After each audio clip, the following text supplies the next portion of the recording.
Yeah.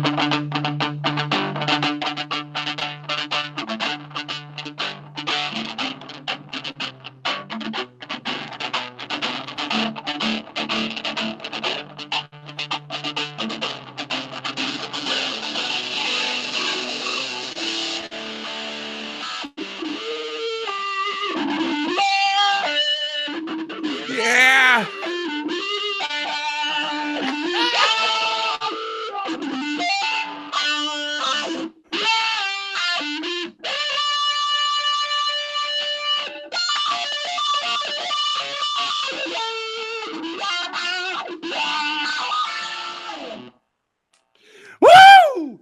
Hey, welcome to Long Walk, Short Drink, episode 70. This is Palmer podcasting to you live from Dayton, Ohio, with the live roll-in by Moto himself. Intro. Oh, man. Yeah. Fantastic. Fantastic.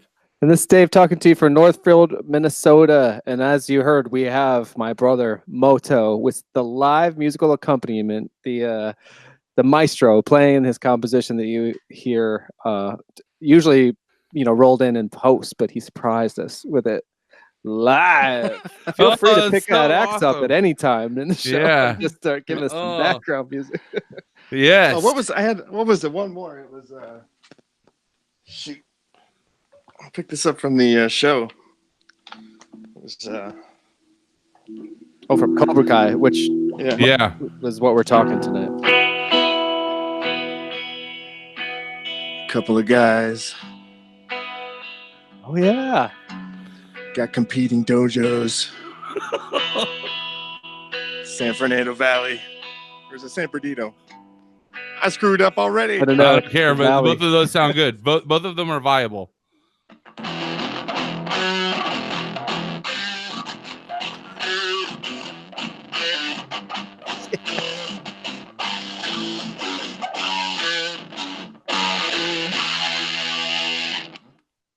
John Cruz is back. Oh, yes, right. Hold up. Which guitar are you playing? Which one from the arsenal there? Oh, this is the one I played on the intro. So, oh yeah, Les Paul extraordinaire. that's awesome. Les Paul. I love those guitars. It is the rock and roll guitar. Yeah. Jimmy Page in it. But Cobra-Kai 2, Season 2. Holy effing. Season 2. My lord. When did you finish, Paul? I have to admit, I just binged it today. Like I binged. This is gonna sound so terrible, but I took a personal day, and came home and binged it at home. A way to do it. Fantastic. I had so I was through 3 episodes, and last night I tried to rally. It was late, and Ash was like, "Come on, let's go to bed." I was like, "No, I have to watch Cobra Kai." And she's like, "Babe, just come to bed." I was like, "No, seriously, we're going to talk about it on the show tomorrow." And so I promptly fell asleep in my chair as soon as she went upstairs. And did not, it auto played through episode 7. And so oh my gosh, I was walking Tank this morning, and I'm like, you know what? You have some time. Just take half a day today, and then come home and just binge it right before the show, and then it'll be fresh. You'll be able to talk about it. So, man, I immediately wanted to talk about it. I know, and it's so I'm kind of glad that I waited until an hour before we were getting ready to record to finish. That is so cool. So, and I have I limited myself to my half page of notes that are all over the place. I read some of them. That's Ash, she's like, my eyes just keep falling to fuck crease. Yeah, mine too. Well, mine saw cry again, and I was like, he's seen it. Yeah, he's seen it now. I was like, and it says, if you look, it's hidden in there, but it says, "And I'm crying again, ... and again." And again. Yeah. Oh my gosh. That phone call, the voicemail at the hospital. Oh, Jesus Christ. I was crying at all of it. I was crying at the Miyagi-Do like winning the first like fight when they're like finally stand up for themselves and At the mall? At the Or- mall, yeah. Yeah. And crying at Oh the my- like headband thing, at like Canyon Creek or whatever, and yeah, all that shit. Jesus, the whole thing, it They- like hooks you just like the first one did. Oh my gosh, they Getting stepped ahead it of up. myself. Yeah, they really did. They really, really did. My favorite thing that's in my notes that I'll just because I think it's a good start is I titled this Cobra Kai Season 2 a Johnny's journey instead of a hero's journey because it's like, Yeah. whew, it's all Johnny growth. It's amazing. But they're expanding every character. Really. Everyone, Like, yeah. And that's the coolest thing because of the television show. You have, like Dave was mentioning last week, more time to expand on the characters rather than fit it into an hour and a half or whatever it may be. But man, I am hooked. I would So binge good. season 3 right now. Oh yeah, absolutely. Which share the great news because not many people, if you don't follow Cobra Kai news, you don't know the like. I would know if you wouldn't have shared it with us via text message. Yeah, I guess I'm following these guys now. I don't know, but I've been trying to research and just enjoying it. I mean, I think if I was a fan, I'd enjoy watching this video because, man, it's just a fun world to be in. And yeah, season 3 is going to be for free on YouTube. You won't have to pay. You will have ads, but at least more people can get involved. And season 1, episode 1, 70 million views. Wow. And Yeah. season 2 already has 30 million. That's crazy. So, I mean, it reaches such a wide audience, a new generation. Yeah. And doesn't overplay things. It's just, you care about everybody. Yep. Oh man. I think that it doesn't overplay things is so crucial because it's a very equitable show. Like I think that was a big message of this one where it's like we can have very strong female characters and they can be main characters and they don't have to like, and it's not that we're shoving all the, I could see that conservative people wouldn't be like, oh, it's so like women's power and all that stuff because it's not like that at all. But at the same time, like it's not, liberal people aren't going to be like, this is ultra conservative. You know what I mean? It's this perfect balance. Balance, yeah. It Keyword touches on bullying. Yeah. Yes, yeah. Yeah. And the girl fight episode number 9, I think that was like the beginning of that episode. It's like, oh shit. Yeah. Yeah. Fuck. Oh man. So Dave, you talk, man. What'd you think? Oh, Yeah. I just finished it last night, and I Wow. convinced the bride to watch it with me. And she doesn't have the same, like she remembers Karate Kid as a thing, but it wasn't like something she loved as a kid. And she watched the first 2 episodes of the season 1 last year with me that were free, and she was kind of like, "Oh, I'm glad this is here for you, but I don't. I'll skip watching it with you." And then when I loved it so much and everything, and I was like, "Would you want to rewatch the season 1 and then watch season 2 with me?" She was like, "Yeah, I'll go for that." And so we watched it probably a couple at a time, maybe sometimes only one at a time, and then just finished kind of strategically last night. And honestly, I was shell shocked at the end of it. Like I was. I had my thoughts on like what I guess I had like one thing I thought was going to happen. Like I thought Kreese was going to show back up with Mike Barnes and Terry Silva, and they were going to have this kind of evil Cobra Kai to rival Johnny's more evolved Cobra Kai, and that did not happen. And obviously, anyone tuning in to this who doesn't normally listen to our show, we will be spoiling the ever-living shit out of this season. It's too far. Yeah, like if you have not watched Cobra Kai at all, stop this, pause it. Well, no, subscribe first and ring the bell. Yeah. Then pause this, leave a review maybe. That would be awesome too. Then pause it. Then go watch Cobra Kai. Then come back and listen to the first season discussion of Cobra Kai, Long Walk Short Drink, which you'll have access to because you're because you're subscribed now because you did that before you went and watched Cobra Kai, and then come back to this episode and listen to this. So go do that now. Yes. And welcome This will back. be here. This will be here when you're ready. Yeah, I'm so So glad worth that it. you went and did that. I'm sure you are too, because you probably feel more fulfilled. Welcome back to this episode. So let's continue our discussion of season 2. Moto, how are That's your gonna notes? pay off for somebody. Somebody that will pay off for somebody. That right there. Yeah, they'll appreciate. Someone Yeah. appreciate Oh, that I hope for sure. so. Yeah. Yeah. Because the end, like reaction videos are a thing. Oh man. Oh. I wish I could have had a reaction video myself because I think mine was just kind of silence and no. Yeah. Yeah. And then I Yeah. was like, no.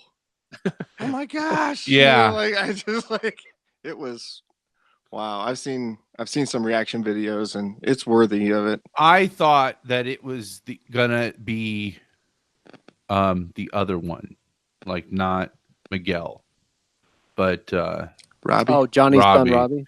yeah, I thought something like Miguel was gonna go too far and do something to Robbie. And Oh, they do so good writing the characters. Robbie is Johnny Lawrence's son, who is being taught by Daniel LaRusso. And Johnny's just trying to be the good mentor to Miguel. And then Robbie comes back and tries to be a good dad to Robbie, and Miguel goes astray. And it's just like, oh man, so interesting, so fun, so well written. And Yeah. I realized that in our entire first our first long show about the Karate Kid kind of saga and Cobra Kai, we didn't really. I don't know if we ever said the name of the people, the creative team behind this, and I don't know them by name, but I want to learn it and I want to say their names. I have the IMDb up right here. Oh, great. Let me see. I do too. John actually. Hurwitz. Yeah, John Hurwitz. Hayden Moto's got it. Schlossberger Yes. and Josh Heald. Yes. Oh, nice. Yes. Very good. Good man. Yeah. So And they did the Harold and Kumar trilogy, and that's what got them into trilogies. Oh. But they're just big fans that got the DVD that had the extra, I don't know, interviews and all that, and they said they just sat around and watched that and began dreaming up, more of the character of Johnny because the movie lent it that. But they're such fans that they stayed true to everything and just expanded upon. But they're Harold and Kumar and something else. Hot Tub Time Machine. I just heard that today. Yeah. Another trilogy, I guess, which I've seen none of them. But I saw the first one. I didn't know there was a third one. That's crazy. Oh, neither did I. Didn't even know there was a second one. Maybe There probably is. but they're huge I fans of Back to the Future, which this style of picking up just like Karate Kid, and yeah. Somebody mentioned that they should do Monster Squad. This team should do Monster Squad. Oh, that would be awesome. Yes, please. Oh man, if anything, I'm too excited, and now I'm having expectations like a Star Wars fan. I'm like way too into it. The one thing that I kept what I found so amazing was that I have nowhere near the breadth of knowledge that you two do regarding Asian kung fu cinema, right? And karate cinema. But the little bit that I do know, as well as like anime and dojo and senseis, and this Shidoshi. this plays out just like one of those. Like the fight in the high school in the last episode, that reminds me, I can't remember it, but there's this kung fu movie that I watched where there's like 88 samurai. Crazy 88? No, maybe it's not 88 then. But there's this small number of samurai that are going to hold off this entire regime of assassins. The Seven Samurai, I think. Well, that is also another one too. But like it you know how like when the big fight happens, it's just like one long continuous shot that it just keeps going. Oh, that's the high school one, right? That's impressive. Or was that the mall? I can't remember. I feel like it was. No, that was in high school. It was in high school. It just felt like I've seen that shot where that would be a big epic fight going through a peasant village that these samurai we're defending. You know what I mean? Like where the camera just never cuts, but everywhere it moves, there's just this epic fight, not just even a little fight, like an epic fight happening. You know, I felt like it went from High School Musical to Death Warrant, Prison Break. Yeah, Like, bam, yeah, yeah. And, oh man, like, and it went on so long, and you're like, where the fuck are the adults in this? That happened multiple times during this season. Is like, where the fuck are the adults? My other fuck crease note, after fuck crease in parentheses, it says also he assaulted a minor. Like, Dimitri. Like felony. That's you go to prison for that. He like. You mean Johnny back in the day, or no, like crease Dimitri punched Dimitri in the face and like gave him a bloody nose. Like, yes, he was talking shit about his tattoo and you all that stuff. And go to prison if you pull that shit. You don't do that. Like, but somebody's got to punch Dimitri. Who doesn't want to punch? I mean, that's what crease represents. Like all the like the evil inside all of us, right? That just wants to. And they ride that line really good of what's politically correct and what's not. And touching on, they keep it modern enough to where almost all ages could watch it. Sometimes it feels like Disney. I think that's Will Smith's fault because Will Smith's involved. Oh, right. But I think they probably own the rights because of putting his kid in it years ago. That's all I can think of. Yeah. The writers did say that does not exist in this universe. It's a parallel universe. What 2010 Karate Kid does not exist in this universe, does it? That Karate Kid with Jaden Smith does not exist in this universe. It's a parallel universe. Oh, you know what I thought was a meta thing? Was when he's making out with his wife in the car, he listens to the hit song from Karate Kid 2 that was written for Karate Kid 2. It's not like that was a pop song they put in that movie. They wrote that for. Well, no, I thought that too, and actually started to write that in my notes, but it turned out it was just another song with another popular song that Peter Cetera sang. So it wasn't Glory of Love, which was the name of that episode.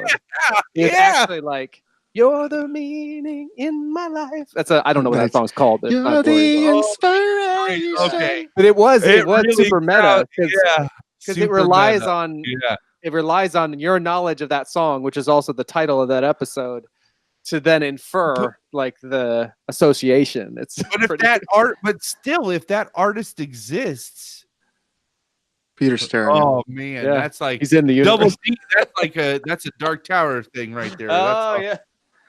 I like how they bring the sound is good, the visuals are great.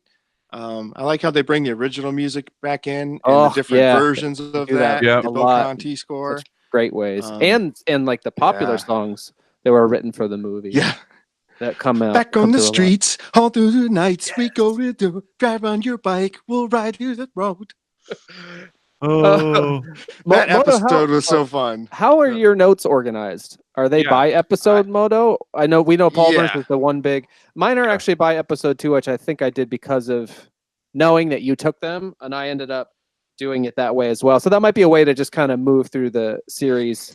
I was really just planning on being color commentary, and that's why mine are so disjointed. So I love it. I haven't looked at mine, but I figure I'll. No, I don't need them much anymore. I've watched it twice and rewatched season 1 and. Can we open beverages though? Oh yes, please. Yeah. Okay. So your beverage of choice. My coworker brought me a growler to work today of a shandy. A howler, a little bit. A howler. I had a bad day at work yesterday, and so then she showed up to work today, and she's like, "Here, because you had a bad day yesterday." That's I'm like, really nice. I'm like, awesome. Yeah. You didn't have to do that. She's like, "No, it's okay. You had a bad day." I'm like, "Okay, thanks." I got to learn emotion. I need to raise my emotional IQ because when I you can read me like my emotions like a book, and you shouldn't be able to do that. I don't know if that's such a bad thing. I don't know. I mean, if I'm having a bad day, though, it should not cause other people to have a bad day. Even I know what you know what I mean? Like, you would like to try, but sometimes emotions happen. It's just, they do. Gotta ride the wave. Yes, I'm experiencing the other end of that. Yeah. Yeah, you're- but nothing. Yeah, I'm realizing I had to go back to therapy this week because I freaked out on somebody, not at work, and not all that bad, but enough to. And then I realized, like, oh, I again have this like ocean of rage that's just beneath the surface at all times, and I'm Oh, constantly shit. angry. Oh, I'm So with part of ya. that is realizing that as I've had to examine a little bit, it's like, oh, I don't really know what a healthy expression of anger looks or feels like. To me, it's Yeah. like a bad thing that I subconsciously try to repress. And then I guess, to hear my therapist like pose a theory, it was like, it takes a lot of energy to like and efforting to like push that down and to try to quell it. Or it's like I'm spending all this energy trying not to be angry, which is because Right. I'm actively trying to do all these things I don't think of as trying not to be angry, but I'm trying, to feel better, do better, be better. But she's like, that takes a lot of effort. And if you get tired, then, so if you're able, and like the valve or something. So if you could let it out gradually, healthily, Right. then it wouldn't, explode. And so I think while it's always obvious how I'm feeling, I think there's also this other thing going on where I'm trying to, not purposely, but I'm trying to like suppress Right. all the little things. So, And the Healthy. weather has just been terrible for so long. And like, I don't know if you, I just feel like I haven't got enough energy out. And if I get a little bit of energy out, then I feel better. But I've been in the same place, and it's just, I don't know, feeling better, feeling more positive, and You're still looking great. You look even better than last time, buddy. Like, thank you. Oh yeah, looking fantastic. Back to work and what is the? Where did puny, you? But where did you get the headband that you're wearing? Is that from the old Make It at Home kit, or did you order one? I ordered this on Google. Awesome. Palmer stepped it up last time, so I had to step it up this time. I didn't even dress. I wanted to have the badge and the. I'm dressed like Robbie. It looks like I got a can of wax in my future. That's awesome. Yeah, or Johnny. There were a Johnny lot of wore baseball those shirts. those Yeah, baseball there were a lot shirts of baseball shirts. Yeah. Johnny had a rotating So like stable. I like that zebra one he had. Was that the band Zebra? And it was like the chest piece. No, they talked about the Metallica shirt too. Yeah. And and I was like, oh, Palmer's gonna love that. Yeah. And that T-shirt, guy, Stingray. that Stingray. fucking guy. At first, I was like, seriously, I don't want this guy in here. Like, he was over the top at first. It was a little much. But then the fucking high school party when he's like Edward, when he's Edward 40 hands and he's a 40-year-old dude. Yeah. Who brought a hooker, it looks like, yes, to a high school party, and then decides to go Edward 40 hands while at the party. Like that. 40. That's yeah, awesome. that's a drinking game. It's I didn't know it was an established thing. That's so Katie, when she was down at OU, I went to stay the school I was teaching at. I had to go down there for testing. And it was right before Halloween, and they had a big party. And one of her roommates, a bunch of his friends came, and that was the first thing they did was to see who could win at Edward 40 hands. So they all duct taped like a 40 into each hand. And then it was like you couldn't start the party. You couldn't drink anything else or do anything else at the party until you finished your 240s. And so like, so guys were just like powering through just to get done so they could like untape their hands and then go socialize and drink and I would freak out. Yeah. But so that's called Edward 40 hands. And that guy fucking does it he's a fucking grown up at a high school party. And exactly like what I'm thinking is exactly what happens. Like he can't get the fuck out the house because he's got no hands. Well, it's funny you mentioned Edward 40 hands because I have 240s now. Amazing, right? No, I just have I got my hands on a single serve Surly Furious. So I didn't have to get the whole. I didn't have to get the whole 4-pack because it was actually after the Cobra-Kai episode last year that I made a resolution to seriously cut back my drinking. Not because of what was anything on the show that I recall, but I just was so happy on Hot Cloud 9 from Karate Kid and Cobra Kai talk. Yeah. Just kept drinking, then went to work the next day. And I was like, I gotta. So I just got the one here, but I'm so ready to dig in. I got a Powerade and the Powerade lemon lime. All right, nice. Lemon lime. Electrolytes. gonna be. Yet this soul night. All right. Well, cheers. All right, everyone. let's do this. Wanna On count three this off. and 3. All right. I got a Oh. Star Wars drinking glass. Burger King, Return of the Jedi. Nice. Oh yeah. I've never drank beer out of this before, but it just called to me. So I have don't heard- actually know what beer this is. I know it's a shandy. I know it's from Solon, I think. Ohio? But that was about all she could remember when she gave it to me. But she said when she tasted it, it tasted really good. That's a very thoughtful coworker. Yeah. It's very helpful. Oh my gosh, yeah. No, that's fantastic. Nice. Yeah. Well, the Bless her. I like shandies.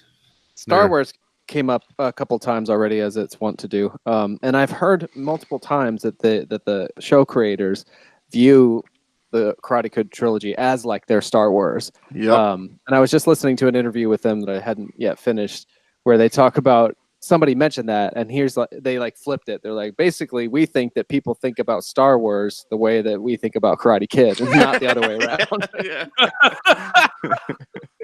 I thought that was great. But yeah, so I got the IMDb list of episode titles up, and then maybe Moto, I'll toss those out, and you and I can volley back and forth of our specific notes, and obviously we can go anywhere at any time with Sure. any Mine of this. feel pretty sporadic and. Yeah, I mean it's long walk, short drink, also. So Yeah. But yeah, so episode 1 of season 2 is called everything. So yeah. it's okay. Oh, and you're cutting out. Mute your mic, your camera. Somebody. Yeah, maybe. Oh, me? Oh, hold on. I clicked away. Well, Okay. episode 1 is called Mercy. Mercy part 2. Where yeah. episode 1 of season 1 was called No Mercy. So Oh wait, no, I think episode I 10 don't of know. this is called No Mercy, because episode 1 series 1 episode 1 I believe is called Ace Degenerate, wasn't it? Because it was Johnny's story. was it? Okay. But Oh, was it? episode 10 of this season Number 10 of season 1 was No Mercy then. no, 10 of season 1 was Mercy, but this is part 2 to that, if that makes sense. Oh, okay. And then the last Okay, episode part of season 2 is called No Mercy. Boy, it gets a little complicated to say it like that. So it starts with John Kreese showing up at Cobra Kai and Yeah.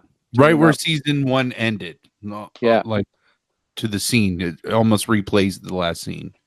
Yeah. But then continue And on. actually, these I like these little the episode guide has like a 1 sentence for each episode. So just to kind of jog our general memory, because my notes are not very they're specific, but they're not contextualized. So in Mercy Part 2, in the aftermath of Cobra Kai's win at the underage All Valley Karate Championship, Johnny questions his dojo's philosophy and deals with a figure from his past, and Daniel searches for the right way to respond to Cobra Kai's dominance. I just imagine reading that in Tom Brokaw's voice. Oh, I'll have to study up. I'll try. In the aftermath of Cobra Kai's winning. Oh, that's much the better. Under 18 All Valley Karate Championships. You do the next one. Johnny questions his dojo's philosophy. Yeah, okay. That's pretty good. I'll practice that, yeah. Yeah. Okay. But yeah, it I don't know why up, I heard that. I like it. I think we should do each of them in some kind of accent. All right. Yeah. Okay. After the but it opens like in the actually they even replay the closing moment where Kreese shows up from that last episode of the previous season. Like it's just like the Karate Kid movies. I pick up right where the previous left off. Yeah. And but yeah, so Moto, what are your notes from this one? I don't remember exactly how the fight ensued, but a fight ensued with Johnny and Kreese. Yes. And I think he was talking about his students, and he's like, "Don't talk about my students," or I don't know what the last line was before they started throwing blows, but Johnny was basically telling him to F off and get out of there. You know, we find out through the series that Kreese was really the father figure to Johnny, and so this is like a father coming back from the dead. I don't remember when Kreese died. Remember They just told us Karate that when the TV series started, somebody said he died. That's a little soap Well, but opera-y. isn't that also why he disappeared for Tony Silva to come back and run Cobra Kai in season 3? He said they would make a story up about him being dead or something. Oh no, but he's in the end of 3. Remember, he's part of the scene where like they do the whoa in the paint and stuff. But I did learn something. I haven't learned a ton of behind the scenes stuff, but I listened to a Martin Kove interview, who plays Kreese, and he said that something I never heard before, which was that he was supposed to be the central figure and villain in the 3rd Karate Kid film, but he was locked into some sort of TV contract of a series that I don't even think happened. He could not get out of. So they had to invent, Terry Silva and to deal with that. And so he is in it because he was filmed on weekends or something, but he was supposed to be that main character. That was my first note. I actually, all my notes are divided into 2 columns. I don't know why, but I started this right at the beginning. One column is quotes and callbacks, and the other is cool shit, aka badass.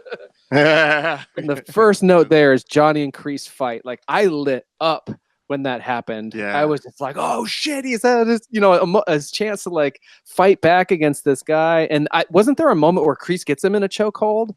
No, Johnny gets him. Oh, Johnny okay. gets him in the chokehold. Yeah. And then he sees himself, because he immediately gets thrown into the broken glass, or the reflective glass in the background, and they continue to fight. He knocks the cigar out of his mouth, which starts fire. So you got broken glass and fire. Yes. And Johnny's got him in a headlock, and he sees a reflection of his sensei, gosh, so many names going on. Kreese choking him out after the All Valley tournament. Yeah. And then he comes back and he says, I don't want to be him. So he lets him go. And he says, showing mercy on an old man, stupid thing, and right. Yeah. But he also says, like, I think when they first get started, one of my quotes is, you still got that temper, but I like that. I like that. Yeah. He did that. Which I thought of, he says that to Mr. Miyagi in the dojo. He's like, you're a pushy little bastard, ain't you? But I like that. But I like that. Yeah, they do so much of that. Tons of that. Yeah. Well, if they do indeed look at that trilogy like we look at Star Wars, you would think they would quote those scenes, then be able to quote those scenes like that, just like we quote Star Wars lines. So they would know those and know where to put them in, and know where they would fit. I have a lot of trust in these fellows with this. Absolutely. I mean, they nailed the Asian kung fu movie set in the valley of, like, gosh. Yeah. And so that relationship is brought back to the forefront with Kreese coming back, wanting to take over Cobra Kai, and basically Johnny's telling him to get lost. At the same time, you have Daniel and Robbie, who just hurt his shoulder. Daniel had just rebuilt Miyagi's backyard dojo, and that he's reveal very got eager. Me. Yeah, the way that they take it like a flashback and bring it into now. They said that was one of the main costs for doing the show, was rebuilding that backyard, and they really had to fight for it. Oof, it was worthwhile. Even the cars, that yellow car, these says can't wax my future. And Daniel's so excited to teach him all the wax on, wax off, sand the floor, paint the fence. That's Daniel's car. He actually bought that car after the movie. Yeah, I heard an interview today where he said Ralph, Columbia Pictures gave it to him. So I don't know. Either way, it's been in his possession since Karate Kid 3 wrapped in whenever. That's crazy. Or something. Yeah, I love thinking of that. And he said that like sometimes he'd be driving around and people would be like, "Whoa!"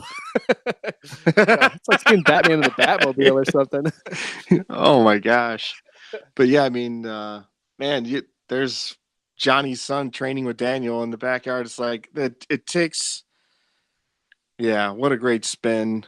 And with the montage music they have going on, it's just like, okay, yep, I love this type of movie. Go ahead, keep it going. Oh yeah. Karate montage, I'm ready. Oh, and hats off to the music. The guy I should look this up because I think it was in the first episode. I was like, I gotta like this music is great. Like I need this music in my life. And then I didn't seek it out right away, but as we were kind of gearing up towards this, I was getting deeper into the end of the series of season 2. So Leo Birenberg and Zach Robinson are the music, the series music composers, and particularly the soundtrack album for season 1 is really great. Like I started listening to it on like a streaming service, and I was like, "Oh, this song is good." And I was thinking like what I could put into the break of this episode that we're doing. I was like, "Ooh, this one is good." I was like, "Fuck it!" I just bought it on iTunes. It's like this whole like soundtrack is what I want to like wake up to. When I want to drive around. I told the bride last night, I'm like, I'm gonna crank this music like when I get ready in the morning, just like fucking brushing my teeth. I love Hawk's theme. It really sounds like a 9 Inch Nails song to me. Oh, where he goes in to do the punch the bag after Moon breaks up, I think. Yeah, there's that. It plays. Yeah, it plays there, and then it plays when he's pursuing like Dimitri, Dimitri through the and high he school. looks like a shark. Yeah, and that industrial metal, like early Nin is like playing in the background, and it's like, oh man, yeah, absolutely. And I'm sorry. Oh no, go ahead. And them being binary brothers and his new personality, and Dimitri could end up being one of the new Karate Kids. And the fact that they're going beyond season 2, season 3, 4, 5, 6, 7. They really haven't given up a number of how far they're going. But they say that, unlike last week where you guys were talking about, we don't care about the characters, they're dying and I don't even care. Yeah. In this case, like Aisha, they draw you into everyone's world, and you're curious or you care. At least I am. And absolutely. I really, the first 2-3 episodes, I was like, oh man, this needs to pick up. I felt that too. Yeah. I was also watching with the bride who wasn't as into it, and I could kind of like, she don't say anything, but I could, it's like, have you ever written something and you, or like I've made a lot of movies. As soon as I play that and I'm in someone's presence or music, and it's something like all you hear are the flaws, and you're like, oh fuck. Oh, so yeah. I was on edge just because I'm like, I know this is not her first choice of like what to watch tonight, and it's like, guys. But even so, by the end though, like I don't know what she would say about it, but as soon as the last episode was over, she was like online reading tidbits and stuff like that. Yes. They weave. Yeah, they what is it called? Like they lay some track, like and I feel that the tone of the show in general is a little, this is sort of true of the first season, but now that they're having so much more with like the kids and stuff, it's just it does appeal to, I think, a real general audience, and I think it's an interesting tone that doesn't always completely work, but I don't care because I'm so happy to be with these people. Like, so the few instances where I could really point it out are, well, it's like it'll go from, so like Johnny is this like walking anachronism. Like there's no way in real life someone wouldn't know what an iPhone or like what a smartphone was or any and all of these things. Still, that was fun. Yeah. I enjoyed that. That's what I mean. It's finding the internet. Yes. And God. Yeah. It just solidifies Johnny's character that he hasn't moved on. He has not found peace with that moment of his life, Yeah, still watching Iron Eagle. I love that too. When he gets on the dating app and they're like, "What do you like?" I think I wrote it down, but I can't remember. He's like, "I don't know, muscle cars, martial arts, Iron Eagle." Yeah. Iron Eagle 2. Yes. But kind of what I was getting at, or I don't know. I feel like the first Karate Kid movie really it's a very realistic film. Like that's how I think of it anyway. Is like the fights in it they're not like flashy, but they're impactful. The one martial arts class I did take, I was like in college, and the guy had like developed his own scientific martial art, as he called it. And people were asking him about movies, and he's like, there is one movie, he said, this guy's like, that I feel like properly represents the martial arts and is as accurate, etc. And he's like, that's The Karate Kid, and he explains why and stuff. But I feel like, and then I would say 3 follow. I don't know, whatever. But I feel like the TV show has a little bit of like Karate Kid made by Disney vibe with it. Twilight. It's just well, that's my joke when I watch him. Like, oh, it's getting Twilight. When he was running after Robbie at the high school, I was like, the vampires versus the wolves again. It's like, right. It's a little bit of magical realism in the valley. Like there's a kind which, but so it's like it doesn't always like work for mixed company.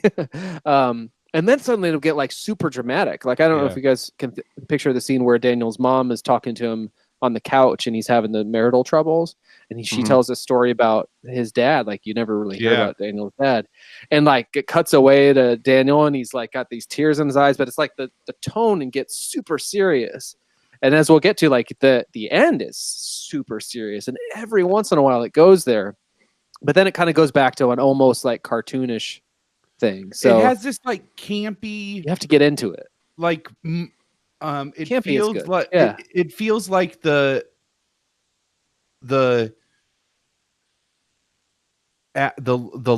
drama portions of Mighty Morphin Power Rangers. Like that's what it feels like. I don't know. I haven't seen that. You mean the movie or the television show? Like where it's just like, you know, when where it was kind of like Saved by the Bell, you know, like that. Where they'll be hanging out in the lair, and then they're like, "We got to go fight these monsters." Yeah, like, all right, let's go fight. Then you get the fight scene, and then you got another scene, and then like that's funny. You just get this really campy. Like anytime that they're at the country club, all that shit's campy. Anytime they show the like the foreign landlord, like he's always campy. The guy from Borat. That's who that is. I was like, why do I know this guy? Of the like LaRusso, honestly, any of the Daniel stuff is super campy to me. I don't know what it just feels like. But Johnny too. I mean, like we talked about, like he's like dialed way up. But also a lot of the most effective drama is with Johnny. I was just laughing. I had when he was coming back with the bottle, and he's like training my kid. It's like, and Carmen sees him. It's like, Johnny. He's like, I love it. Is this when he says he's like, got your washing machine right there? Like, because she's carrying a laundry basket, and he's like, he's like, got your washing machine right there, like. Oh my man! Clothes, my main take came in handy. It worked. And they will. I don't know if we're gonna be able to stick this episode by episode thing, but we haven't even gone to episode 2. We haven't formally gone to episode 2 yet. And I don't even think we've finished the touched on a lot of things in episode 1. But my main one, I would say my main like feeling about this second season is just like I have fallen deeply in love with Billy Zabka and Johnny's character. Like they did such an amazing job of really making him. I mean, he's the underdog in the last season, but they made him the hero in this one. And like, I thought he was amazing. The bride at one point turned to me and she's like, he is excellent. There's a few scenes in particular. The diner scene with Miguel. The diner scene with Miguel is killer. So much of it, like he really knocked it out of the park. Like to the point where, like, when I would see Daniel, who I loved growing up, I'm just like, what's Johnny doing? Yes, I did that too. Oh, I'm so glad it wasn't just me. No, but they do a lot of the parents learning from the children, and the children learning from the parents or the senseis. But it's kind of parallels between the like kids and parents kind of going through the same things at the same time. You know, maybe they didn't always do that. They did that in a couple key episodes where I was like, oh, I see what you're doing here. Sorry, what were you? You had good points mid thought of describing how the series is, and but yeah, she like Karate Kid, and man, how much they're expanding on Johnny's character. And like you said, if you're a huge fan of Daniel LaRusso, it's a little bit like because he's such a schmuck. He's not really a schmuck, but he's kind of a pansy. Like Oh yeah, and he always was. Yeah. Like kind of all like He's you the can new see bully. Johnny stands like why Johnny feels the way he does about Daniel. Like I have all those feelings myself watching adult Daniel, you know. Yeah, which I'm sure is all intentional, and I love that one where like when he when they end up on the kind of impromptu double date and they That get is out so on the good. dance floor, Yeah. and he's like, "Of course he can dance."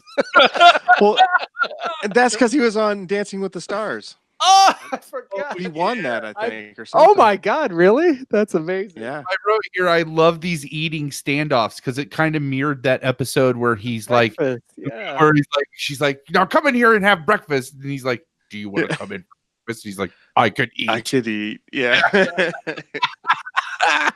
He's like, my dad would have totally kicked your ass. She's like, I would have totally, I forget what he said. Yeah. Oh man. Johnny. He's like, Johnny with kids is always good. Yeah. I think it's like when we were kids, you watch the first Karate Kid and you're like, you relate to Daniel because it's like, oh, it's just school fucking sucks, right? Like, and that idea of bullies and you want to like root for the underdog and you want to succeed. But then now you're a fucking grown up in life. You realize that like you're much more likely to go down Johnny's fucking path than you are Daniel's fucking path. Because that's just the way the world fucking works. And so you relate now more to Johnny. Like you kind of we're before. It's all about like, I mean, it really is a redemption arc for Johnny, which is, you know, he has, I mean, I shouldn't say nothing, but like where Daniel is coming into Karate Kid 1, he's like moving away from home. He doesn't want to. He's on the outside, and then he starts to get bullied, and he's just like everything is stacked against him. He's this little scrawny kid, and even the new friends he makes once he gets his ass kicked on the beach, like don't care. Whereas you're coming into Cobra Kai, and like Daniel's on, he's got it all. He's got a super successful business with many branches. He's got a family. Johnny's kid won't even like acknowledge him. So it's like in the first season, that's all set up. But I feel like they really doubled down in season 2 on not making Daniel an unsympathetic character, but I think on really focusing on the maturation of Johnny, like to the point where he's, you know, simple things like he's getting smartphones, but he's also, you know, there's a put one of those hash browns on there. Yeah. Hash brown Cobra Kai. My students send it to the internet. My students told me that I needed to get an apple, and you sold me a lemon. That's I didn't get that. It's not a lemon; it's a Dell. I didn't get that joke. But like right from the first episode, he comes back. You know, this is the guy that was told no mercy at the end of the Karate Kid film and sweeps the leg, and you come back from the tournament, and he is like, "Oh, so you guys think you're big shots because you like hit kids when their backs were turned?" And he's like, "No."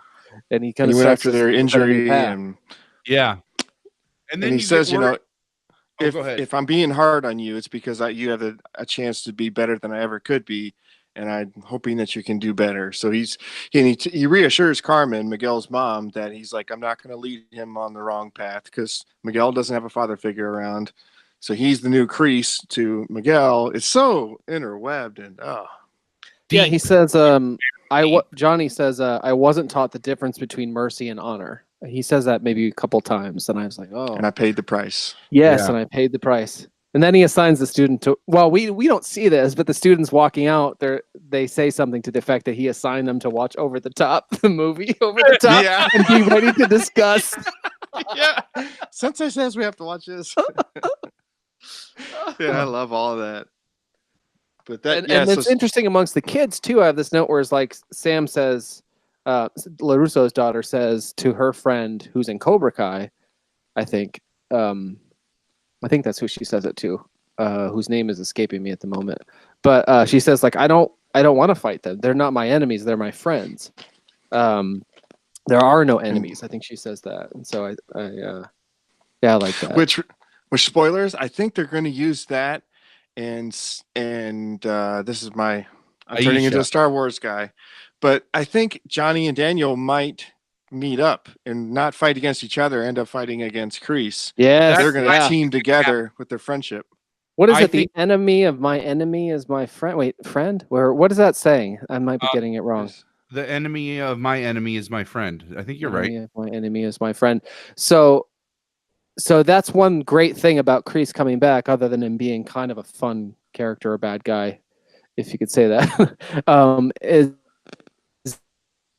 that does offer the opportunity for Daniel and Johnny to both be on the good guys against the bad guy Kreese. Yep. And this season kind of was the arc of Johnny moving completely away from Kreese, giving him a chance for redemption, but not taking a second chance, just like he wants. Well, and I think that having Sam and Robbie focusing so much on the balance and how they had to work together, like that was like I think that's a little bit of foreshadowing too on like their families are going to have to come together.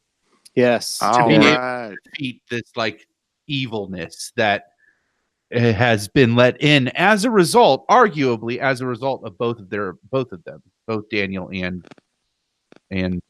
Johnny. And other spoiler, Terry Silver is coming back for season 3. Oh, you did find that? Oh, yes. Oh, that's so great. Thomas Ian, I think is his name, if I remember correctly. Oh my gosh. Well, that's fantastic. And spoiler, seems like they're listening to the fans or something. I don't know. I wonder if they're going to get Elizabeth Shue. They seem to be pointing that direction. Oh yeah. Well, they like talked you guys all the time in season 1, and they only mentioned her like twice in season 2. Well, I kept the other thing I didn't catch. I should have caught. I felt like I caught, but I didn't catch. Tori with a Y. Yeah, I didn't catch that either. Allie with an I. Oh yeah, she's Tori Schwarber is Allie Schwarber's daughter. Oh, her last name is Schwarber? Allie's daughter put Daniel LaRusso's daughter in the hospital with lacerations. Oh my god! Her name is Allie Schwarber. Says, "Oh shit, that would be." My mind is blown. Yeah, my mind. Wait, hold the fucking phone here. That's right, because it says Allie Mills something in the friend request that gets accepted. Allie Mills Schwarber. Yeah. And somewhere it says Tori Schwarber in the series, so that is her daughter, and they obviously, and she's a nurse, which Miguel's in the hospital. Anybody doesn't know that? Oh yeah. So.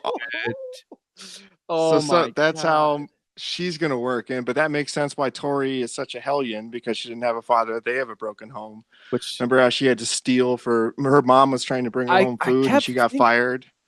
Thinking that would all lead to something. Oh wow! They are so universe building. I love it. And arguably, again, for a really one-dimensional character from the first movie, like. Johnny did not really have an arc. He had scenes. You know? He had an arc in as much as at the end he goes, "You're all right, LaRusso." That's true. But you're right. Like that's one moment in like a 2-hour movie. Yeah, that's easily missed. And I mean, he only has a handful. It's not this. It is this peripheral antagonist. I feel like where it is not an ongoing feud throughout the whole movie. It's really about Miyagi and Daniel's relationship and like them and Mr. Miyagi's growth through finding peace, through redemption through Daniel, right? Right, which I never thought about it that way growing up because I was a kid relating to the kid, but that's something you introduced to me that I. And that's the difference with this series is now that we're older, we're looking at it from the parents' perspective. Yeah, but I'm still drawn into the characters. The kid characters as well, because I don't know why. I guess it's just too good. They all took on dimension this season too. Even Moon, Hawk's girlfriend, she was the hippie girl. Yeah, she was super one-dimensional last season, just like a fluff character. But like her standing up for herself and like I don't date bullies, you know, like. Well, and trying to bring them together, which ends up being the fight. But she's like, no more fighting, no more karate. Yeah. It's like, Oh man. Which written down Daniel's about mom that. or Daniel's wife says as well, and it's like, oh shit, that was Yeah, I one was of the. like, this is gonna be a theme around my house. Yeah. Well, the bride said that when we started to watch, she's like, the thing about all these type of shows and movies is like ultimately like they always solve the problems through fighting. I'm like, well, yeah, like that's But you can't not look at have the a end fight. of this. Yeah, But right. look at the end of this series. It only brought Right. more trouble. Exactly. Yeah, which is a pretty interesting way to go, particularly in a series where it's about martial arts. Yeah. So we kind of, I mean, I'm not to say we shortchanged, but like we're much more interested in Johnny's story at this point. But there are a few things in the Daniel Robbie storyline that I really liked. It was great seeing him sanding the floor and painting the fence. He discovered the drum that saved Daniel's life at the end of Karate Kid 2, the drum that he got in Okinawa. Rule number 1. First, oh, it was. He shows him. He shows him rule. Oh yeah. Come on, so get defend my honor. Come on, so get defend my honor. Sato, I know fight you. You must break all 6. All 6. Yeah, this is for your collection. Oh my goodness! Oh my god, this would have becomes Karate Kid action figure. That was actually the first movie I I'll ever say made. when he's had enough, man. Oh Leave it alone. For podcast listeners, Moto is pulling out all of the Karate Kid figures except for Mr. Miyagi that I grew up with, And which your I happen crease to here. have. You got crease there? Yeah, I don't know what line to say, but Well, Yeah, Mr. I got Miyagi crease, is in front of Miyagi. him, so you can say you're a pushy little bastard. I like that. oh, oi, Oh, I got Mr. Miyagi doing the. Oh, you got Okinawan Mr. Miyagi. oi. Come on, so I can defend my honor, Mr. Miyagi. Come on, sir. The very So, I'm trying to step it up today. I got well guitars. done, sir. Yeah, no, you are nailing it, sir. Nailing Wow. I think viewers on our YouTube channel, which if you're not subscribed, go to Long Walk Short Drink on you, or go to YouTube, search Long Walk Short Drink, and subscribe if you're listening to this as a podcast. it. Yeah, Sorry. we are one away from hitting 90. And when we Not get to 100, we'll stop bothering you about this. We won't though. We'll still tell you to go subscribe. 'Cause Probably, yeah. But Because One- then we'll have the address. in our, I think it's. Oh no, I didn't do it. I thought I included this in our Cobra Kai episode, Karate Kai episode, when we talked about the general Karate Kid in the first season. At the end of that on YouTube, I thought you could see I made this like action figure drama with all these figures in 1987 when I got their playset and I had someone film it and I did a little movie as a 7-year-old. But I think what you can see at the end after the podcast ends is footage of me and Moto. Moto's 4 and I'm 7, I think, is the way the birthdays worked out. Doing like some Karate Kid sort of stuff and demonstrations, like little home video. But anyway, I'm so glad you brought those figures to the table today. I thought I was the only one. So Mr. Miyagi is with us in spirit. Absolutely. As he is with Daniel, and the last couple I had is the thing with the hammering the nails, like in the 2 hits.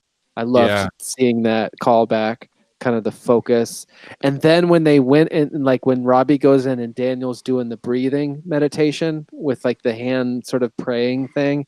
I think that was probably the first time that I started to tear up in the second season. I was just like, oh man, I cried so many times. Oh my gosh. Yeah, I mean it'll do it to you. That's how good it was. Shall we move on to episode 2? Yeah, I mean, I got, in the black? world needs Cobra Kai. Oh, please, yeah. Kreese is at the diner. He's saying the world needs Cobra Kai. They've been in bromation, and now's the time to come back and strike. His stories are getting crazier and crazier. He's been a part of every war since mankind's started. Yeah. So there's It is a little over the top. Like he lays it on But thick. that helps expand that character and Sure. why he's so crazy. Yeah.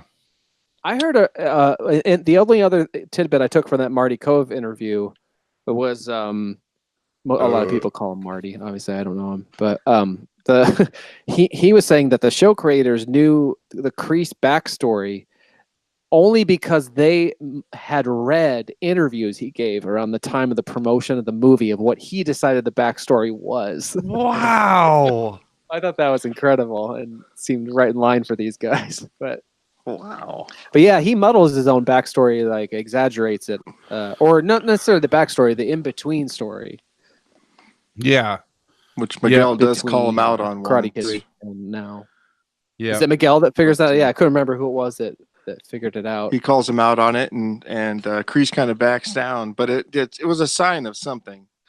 Yeah. And Johnny at first is telling Kreese to stay away from the students, and only after he returns his second place fixed trophy and calling him his best student and playing a real snake, does Johnny accept him to come back. And that stuff was really touching. Like things.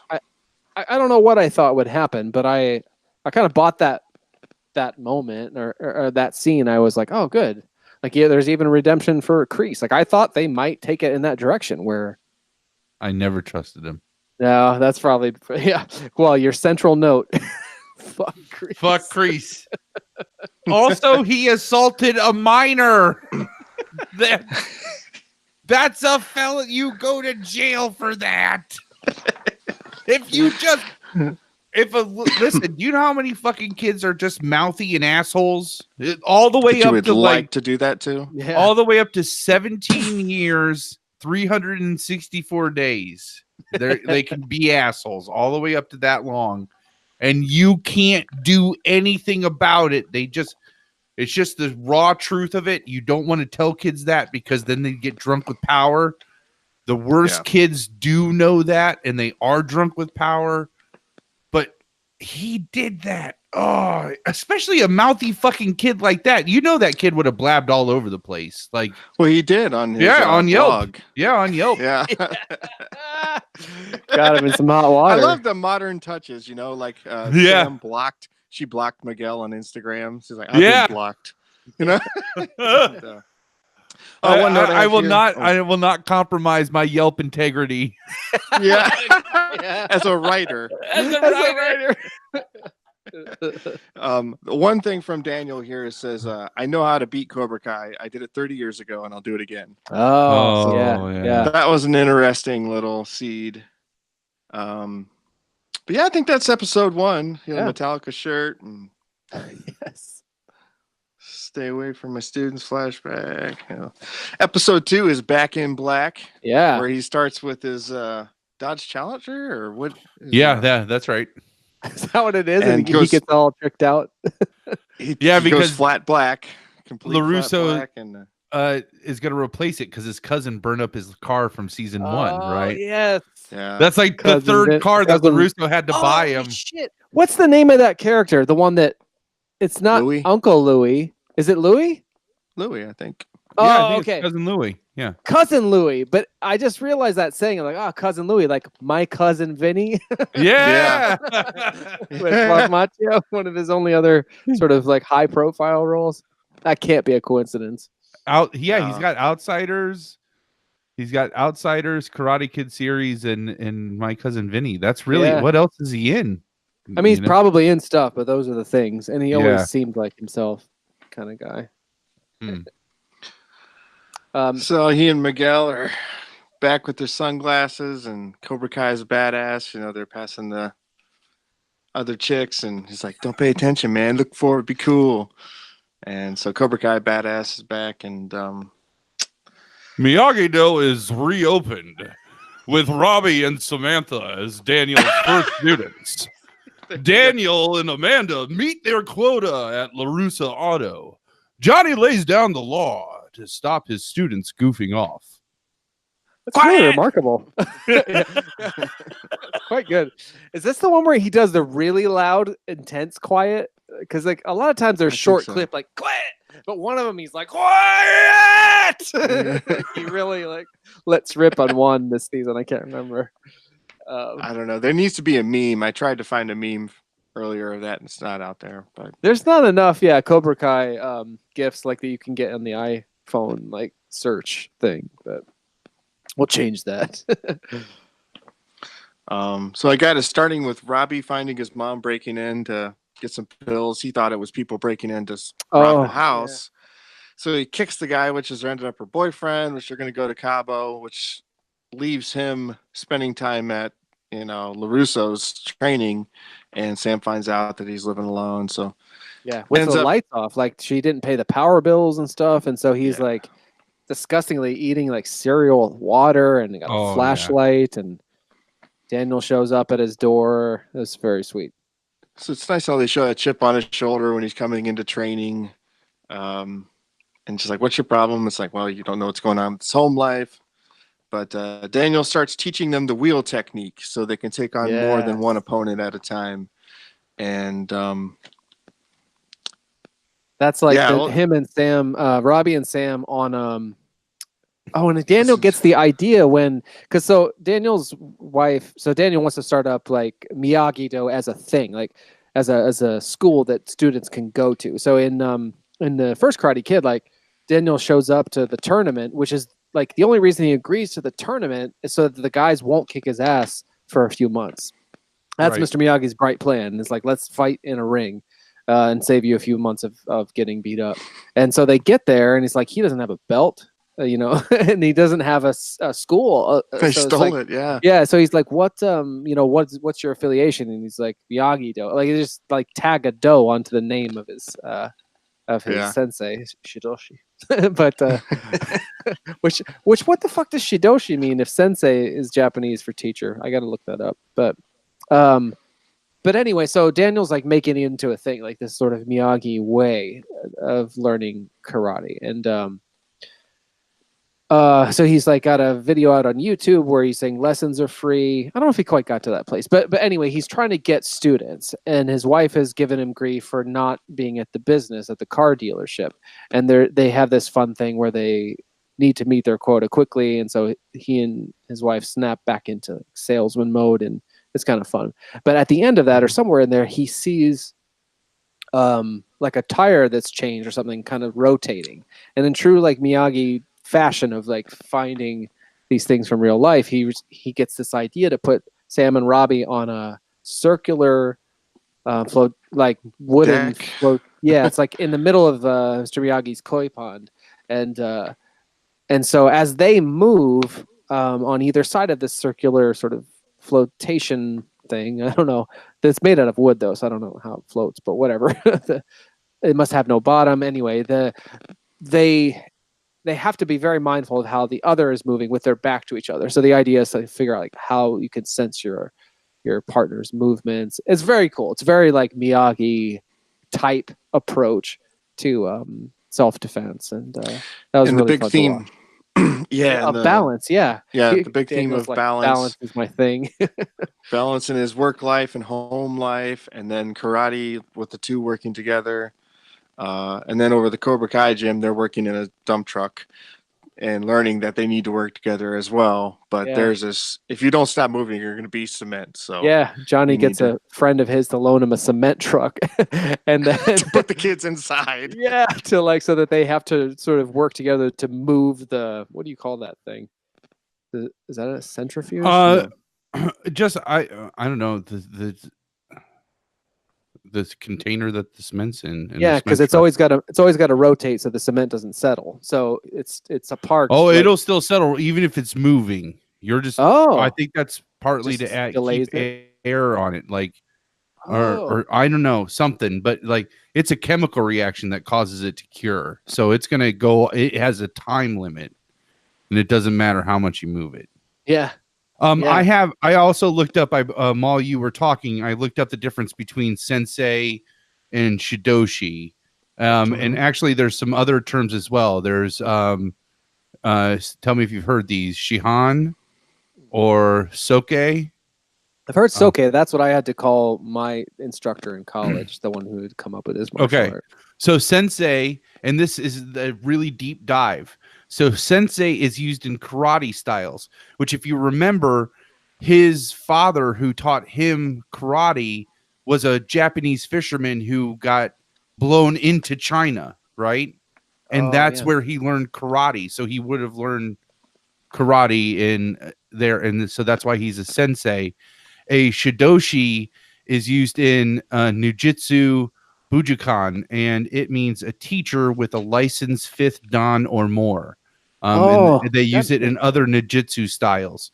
That makes sense for Bloodsport, because in the closing credits of like the Frank Duke story or whatever, supposedly he starts his own style of fighting that he calls like Duke's Ryu or something like that. So, but it's something to do with that, which I'm sure then doesn't involve the helicopter kicks that Van Damme was doing. But, and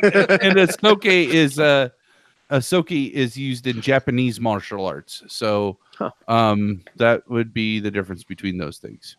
Excellent. Learning from the internet. That's excellent.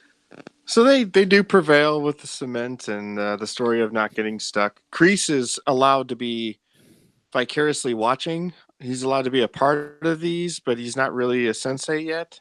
Yeah, or involved. I mean, they haven't. And he said what he's gonna do. He sits and waits. Like, what does a snake do? They sit and they wait, and that's what he's doing. Like he's what's that hibernation term? He's just bromation. Bromation. Yeah, that's what he's going through right now. Brunation, maybe. Yeah. So he's just sitting there and in the bros, cold, and yeah. Only bros could do it. Yeah. I have this note about.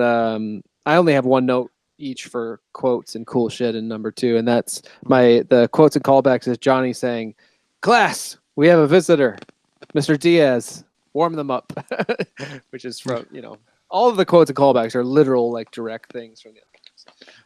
And then isn't that where he's like fall in and they have no idea like what that means? Yeah. In lines. You mean rows? You mean come back tomorrow and bring your checkbooks. Oh right, because Cobra-Kai's blowing up because they won the All tournament. Yeah. Yep. The asshole twins. Isn't that what he calls them? It does ring a bell. Bebop and Rocksteady. Oh yeah, that was a great. I loved all the terms for those two guys. Bebop and Rocksteady was really good. The ginger twins for the 2 redheaded kids. Yeah, Big Red and yeah. God. But Kreese does end up, or Johnny does. Kreese says the right things to win Johnny's favor. Yeah, and he wants to go get some tall boys, and it's during that Miguel goes over to Johnny's and drops off some food. And sees that Robbie was his opponent, and that's his son. Oh yeah, he sees the picture on his fridge, and so that's starting to evolve. What else happened in that episode?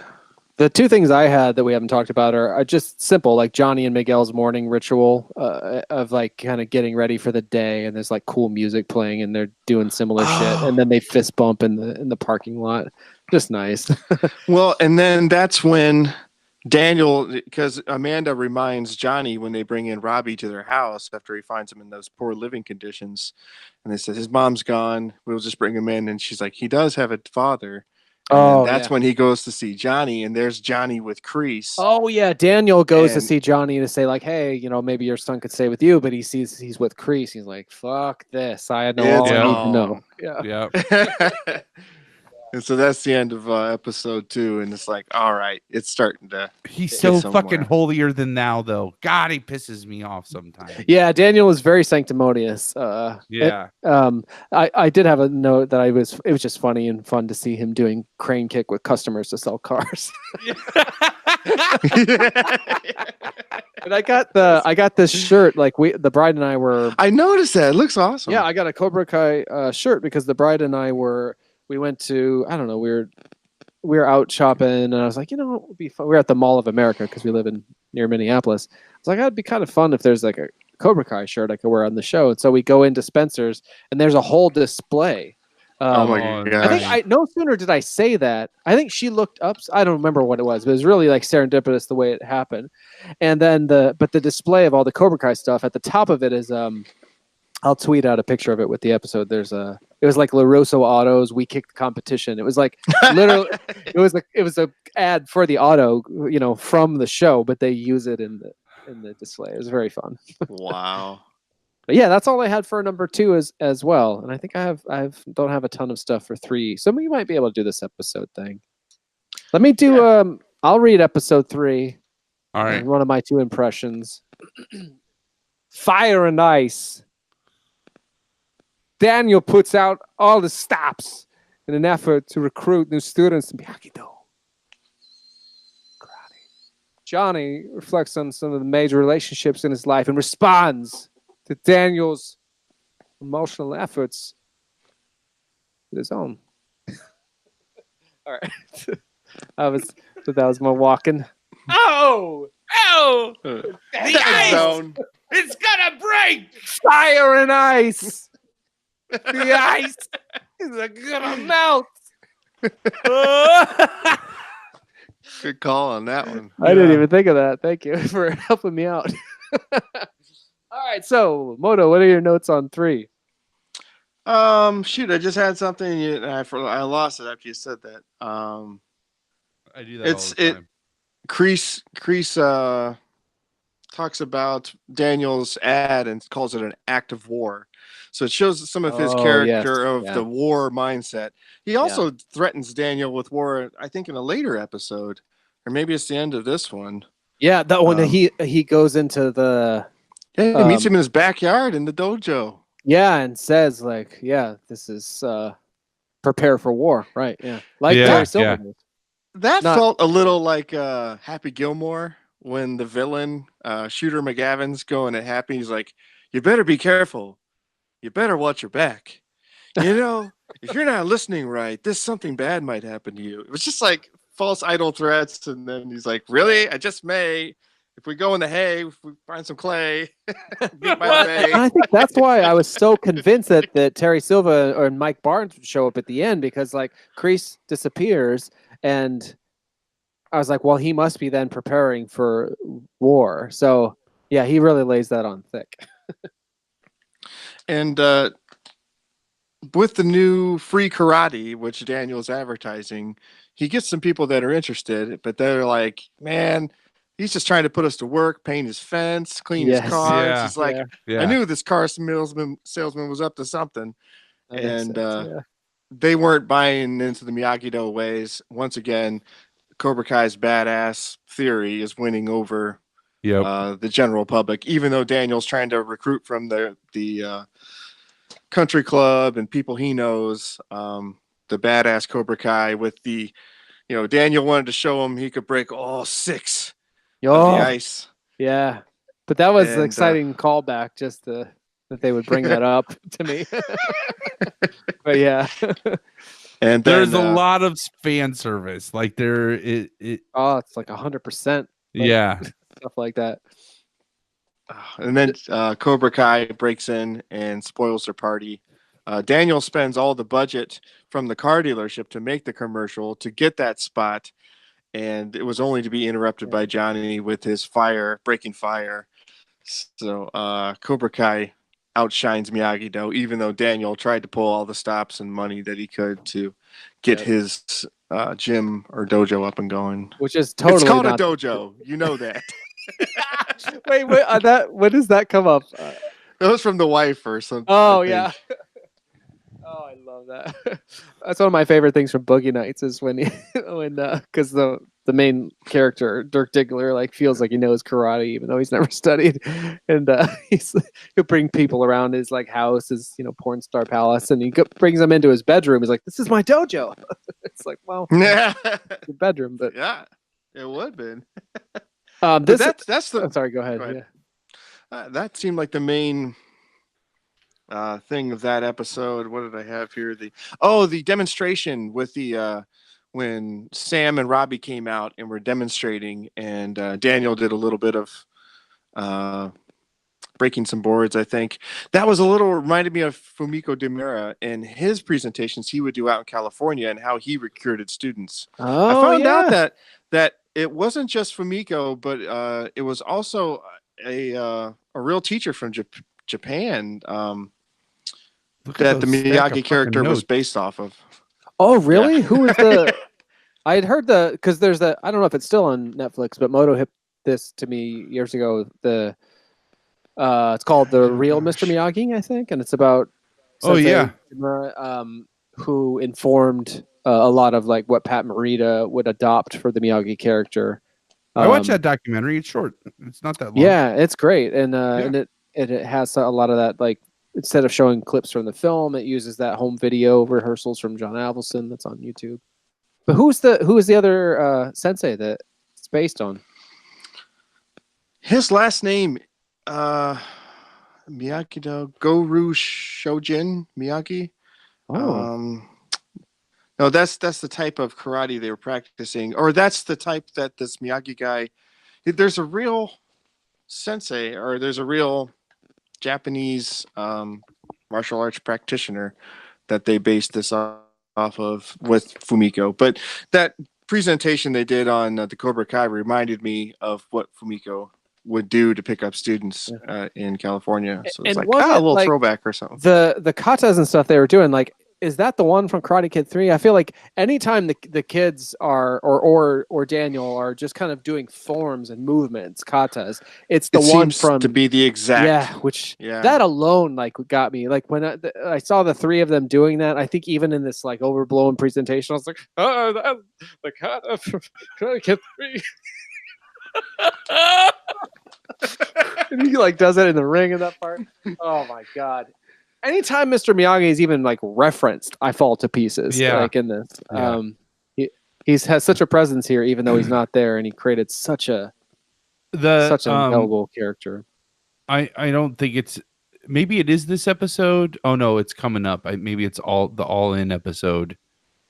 But when he sees that fisherman on the beach and like doesn't know what to do and like and where he ends it, where he's like, you know what, you remind me more of my friend than I thought. Like, it's just like perfect. That was perfect. I cried a lot during that one, and even the over the top where he's like holding the picture at the end, and he's like, I thought I was doing like you know, like he says he's sorry. Yeah. Oh yeah. Shit. This is, I think three is the episode where we also have one of the many moments of like really over the top levity and great fun is when Johnny discovers the internet. Yes. Which we touched on, but I have my little like bullet points of like what he searches when somehow he learns the internet. He searches babes. He searches wet t-shirt, iron eagle, and Bloodsport. Yeah, I almost wore my Bloodsport t-shirt for that. Oh man. Yeah. Oh, I didn't know you had a Bloodsport t-shirt. I'm glad to hear it. Yeah, Shamrock got it for me for Christmas. Wicked. That one that came in the VHS pack? Yep. Sweet. I hid mine so you didn't see it. So before you got yours from our sister. But and I had here where he was saying, you don't need defense, you need more offense. Don't be a pussy. He's like, good American karate, way of the fist. And then he's like, put like Thunderstruck underneath it. It's like, I don't think we can afford that, Sensei. He's like, yeah, I got the cassette in my car.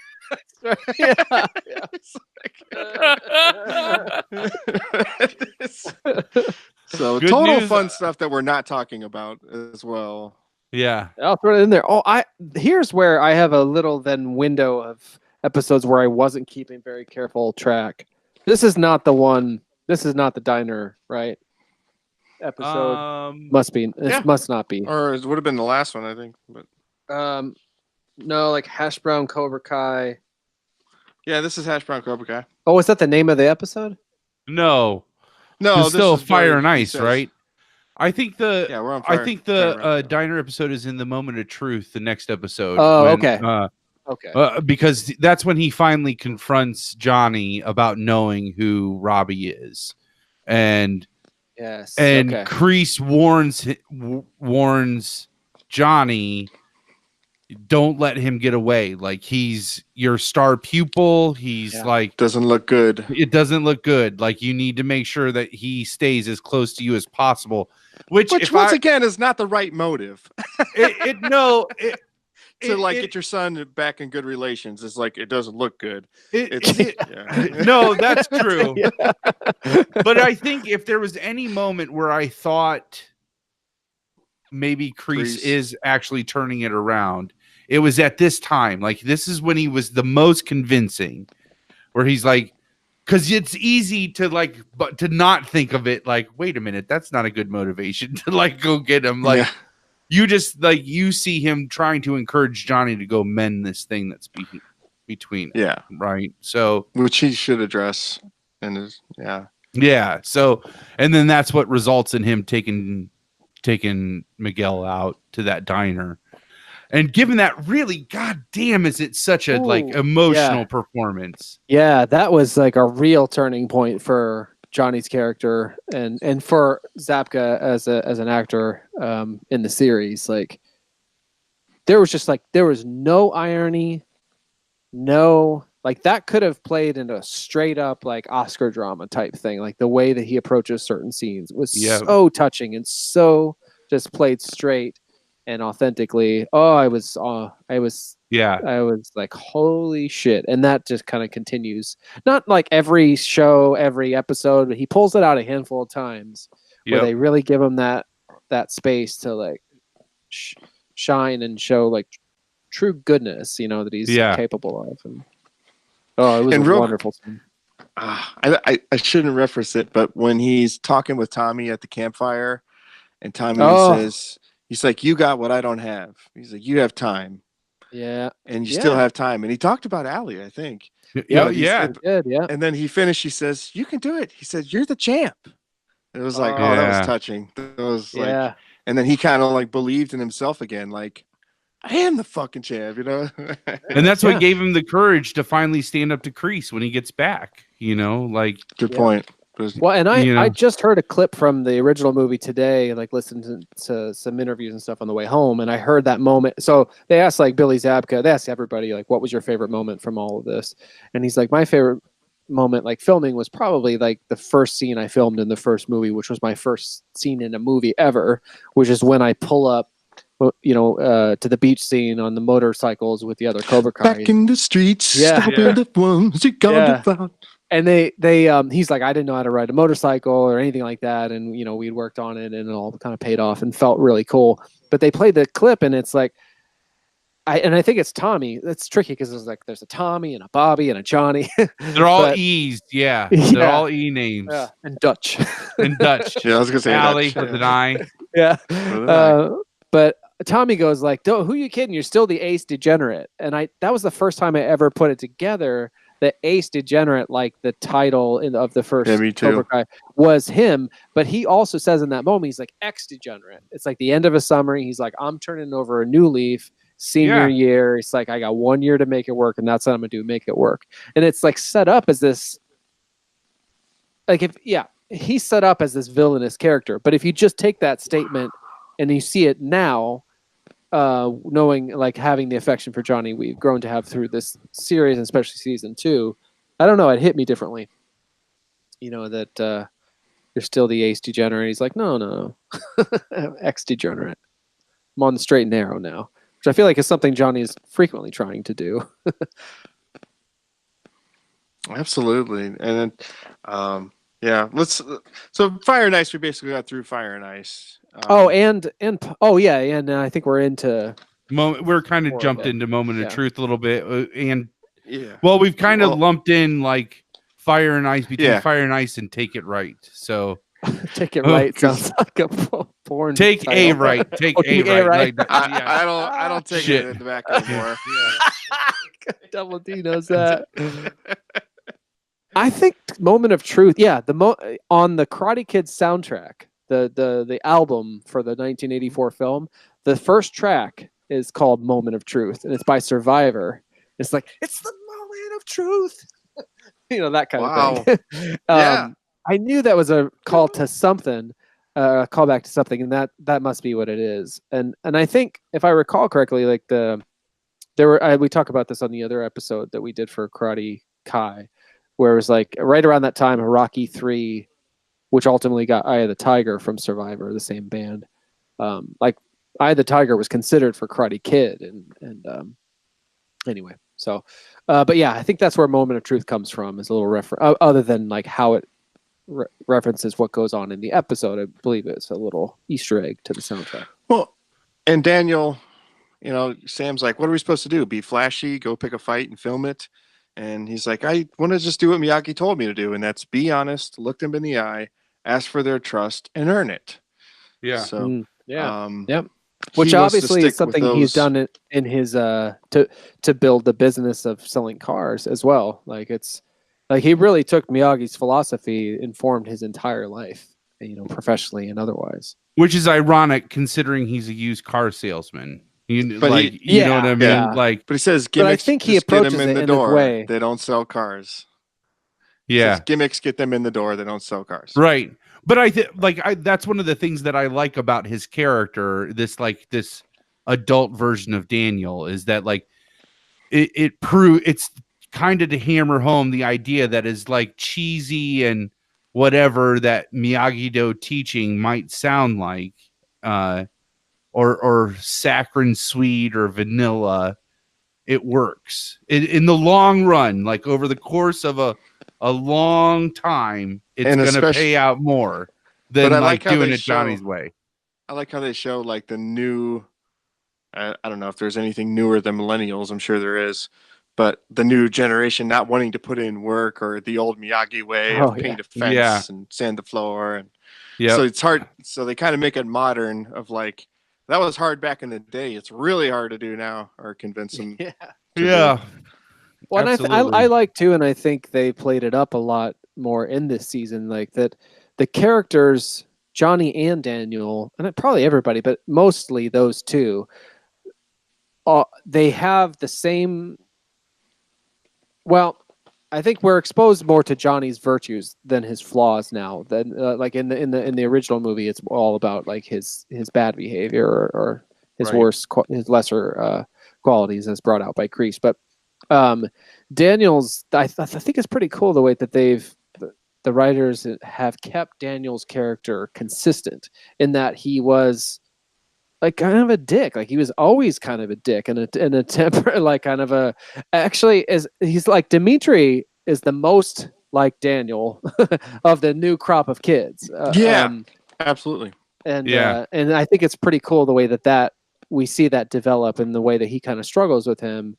And I think kind of a realistic way where he's like a little bit patient, but at the same time, it's like when you come up against people who reflect things that you don't like about yourself, you're extra frustrated by them because and whether you know it or not, you're just well. And I think that just Dimitri is easy to get frustrated with. He's like he is the Sheldon Cooper of Cobra-Kai. Which I argued Chubbs could, if you made a cartoon character of Chubbs, it could be that. A facet, or mix that with Stewie, the Family Guy. Yeah. That the football wanting to kill the world. And oh, is that a pond? How much does that cost to maintain? Like, Yep. Is that a koi pond? How much? Yep. Yeah. This is also when we meet Tori with an eye when she challenges the champion Miguel. Yeah. Tori with a Y, excuse me. Yeah. Which is Mind Blower, Alley with an eye, Schwarber. Totally That's cool. Incredible. Her daughter is kind of like I said earlier, a hellion. She wanted to challenge the champ. Nobody else wanted to challenge the champ. She says, I will, and actually throws him around a little bit after she gets thrown around a little bit. So that starts the Miguel interest of getting over Sam by this new badass chick Tori, which we have no idea the other part of it, but so that's another main character that comes out at this part of the series. And of course they go to the beach club, and then that's where Robbie sets up the phone. He knows Sam thought that Tori had stolen the bottle of vodka, so she stole her mom's purse. Robbie's like, I know, my buddies, I used to steal stuff from here. Oh yeah. And sets up his phone and almost gets caught, but Daniel actually comes up like the new Miyagi on the beach. The rescue. Yeah. And then Robbie happens to catch it on his phone, which becomes they were going to use it as advertisement, but then they don't. Yeah. Oh, yeah. Yeah. Because That's Prissy totally Daniels says it's not right. Yeah, what did he say down there? But Miyagi knows about defense, not about getting rewards. Yeah. there you go. Something like that. Yep.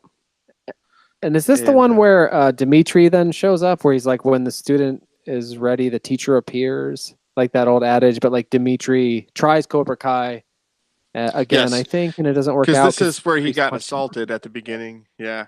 So he's like, I need a new way. All my friends, my best friend turned into a jerk, alpha jerk, is what Yeah. he said about Hawk. Yeah. But it was so cool seeing the transformation of Hawk. Yeah, we were all on board for that in the first season. Yeah. Yeah. Even there's in even times. Go ahead. Well, there's even times when Dimitri is the jerk. You know, when he talks about the bedwetting about Eli in front of everybody. There. Yeah. That all of that was really shitty, and well, that's the drinking, you know, at the party, and yeah. So I think that they timed it all really well. But Tori was the big addition in this because that became Sam's nemesis when she was trying to hang out with Aisha.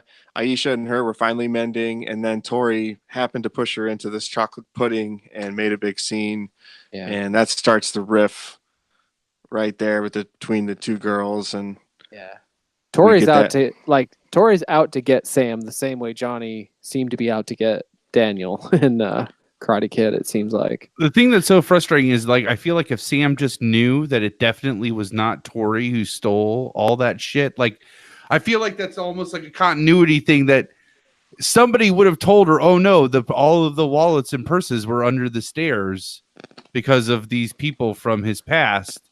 And then she would have, I feel like she was the type of person, she would have apologized to Tori. She would have went out of her way to at least try to apologize to her. Yeah, I feel like that was a big part of the series in the first season, and I think they shifted away from it a little bit in the middle. And I know the Bride was having trouble with it. She called it the gift of the Magi syndrome, to where, you know, like people were just both trying to do the right thing, but ultimately kind of not. It doesn't work out because of some sort of misunderstanding, like constantly. That kept happening, and like it didn't bother me that much, but I did notice, like, oh, this is like. So I was glad when they kind of broke out of that, but it does still kind of play. But I know that that's intentional. I think with the writing and stuff, that it's all this idea of perspective, because that's how the whole Karate Kid sort of, and the dichotomy of like how we view someone as a hero or villain according to what we know about them and what they know about each other. And assumptions that they make, and I think it's kind of like Tori is she's the one that's where Allie was really privileged in the first one in Karate Kid. Now it seems like things have changed, where Tori's more like Daniel of the original Karate Kid, where he's less fortunate, and Allie was the family up on the hill.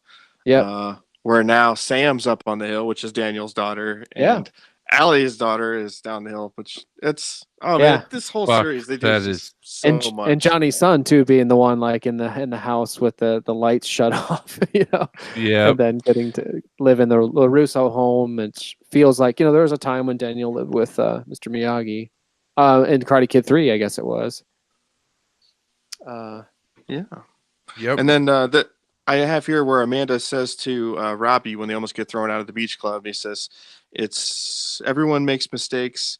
It's what is it? I lost it. We all make mistakes. What we do is what we do next." Because they were talking about his past and the mistakes that he made, and the beach club was almost getting kicked out. But then he goes to try to save it. He said, like, he was very forthright in saying, like, I don't know if I should go in here with the LaRussos. He tells, I think, like, Mrs. LaRusso, like, before I knew you guys, I was not the most upstanding citizen. And then she says that thing to him. And then, I don't know, it seems to be about for that episode. Eventually, Johnny kind of finds out about Kreese not being so well off, and wants to give him what he feels is his due respect as being sensei again in the Cobra Kai dojo, which is really his undoing. So Johnny shows mercy on Kreese, and Yeah, Great Kreese point. doesn't believe in that. Well, and this is still a moment of truth, right? I think so. So this is Yeah. like the defining moment that like sets in motion the later events. This is really, in my opinion, too, like where the season picks up, where it like hooks you is in this episode, I think. But it sets up the whole rest of the season. Hence the moment of truth. Like Sam crosses the line with Tori, and like there's no redemption in Tori's eyes for Sam at that point. Johnny and Kreese. Yep. Like he finds out about Kreese's situation and that he was making all the shit up, and like decides to give him a second chance, which he comes back to. He cycles back to later on in the season and regrets that second chance. And it's the tension of when they fight each other. They're like demonstrating, but they're trying to get the best of each other. Yeah. Kind of like the conversations between Daniel and Johnny at the restaurant.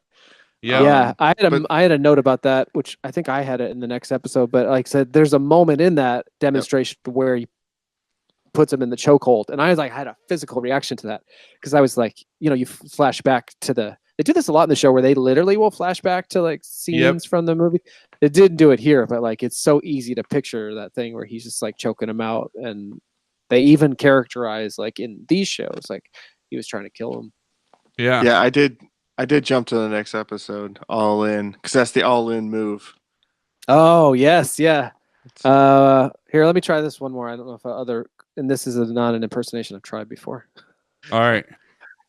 Daniel struggle to help a new student learn. I don't know if this is wise. Oh, yeah, no, probably not. No. I was trying to do my best with Miyagi, but you're gonna get called out just like Daniel did. Reel it back. As a white man, we do not get to do ethnic.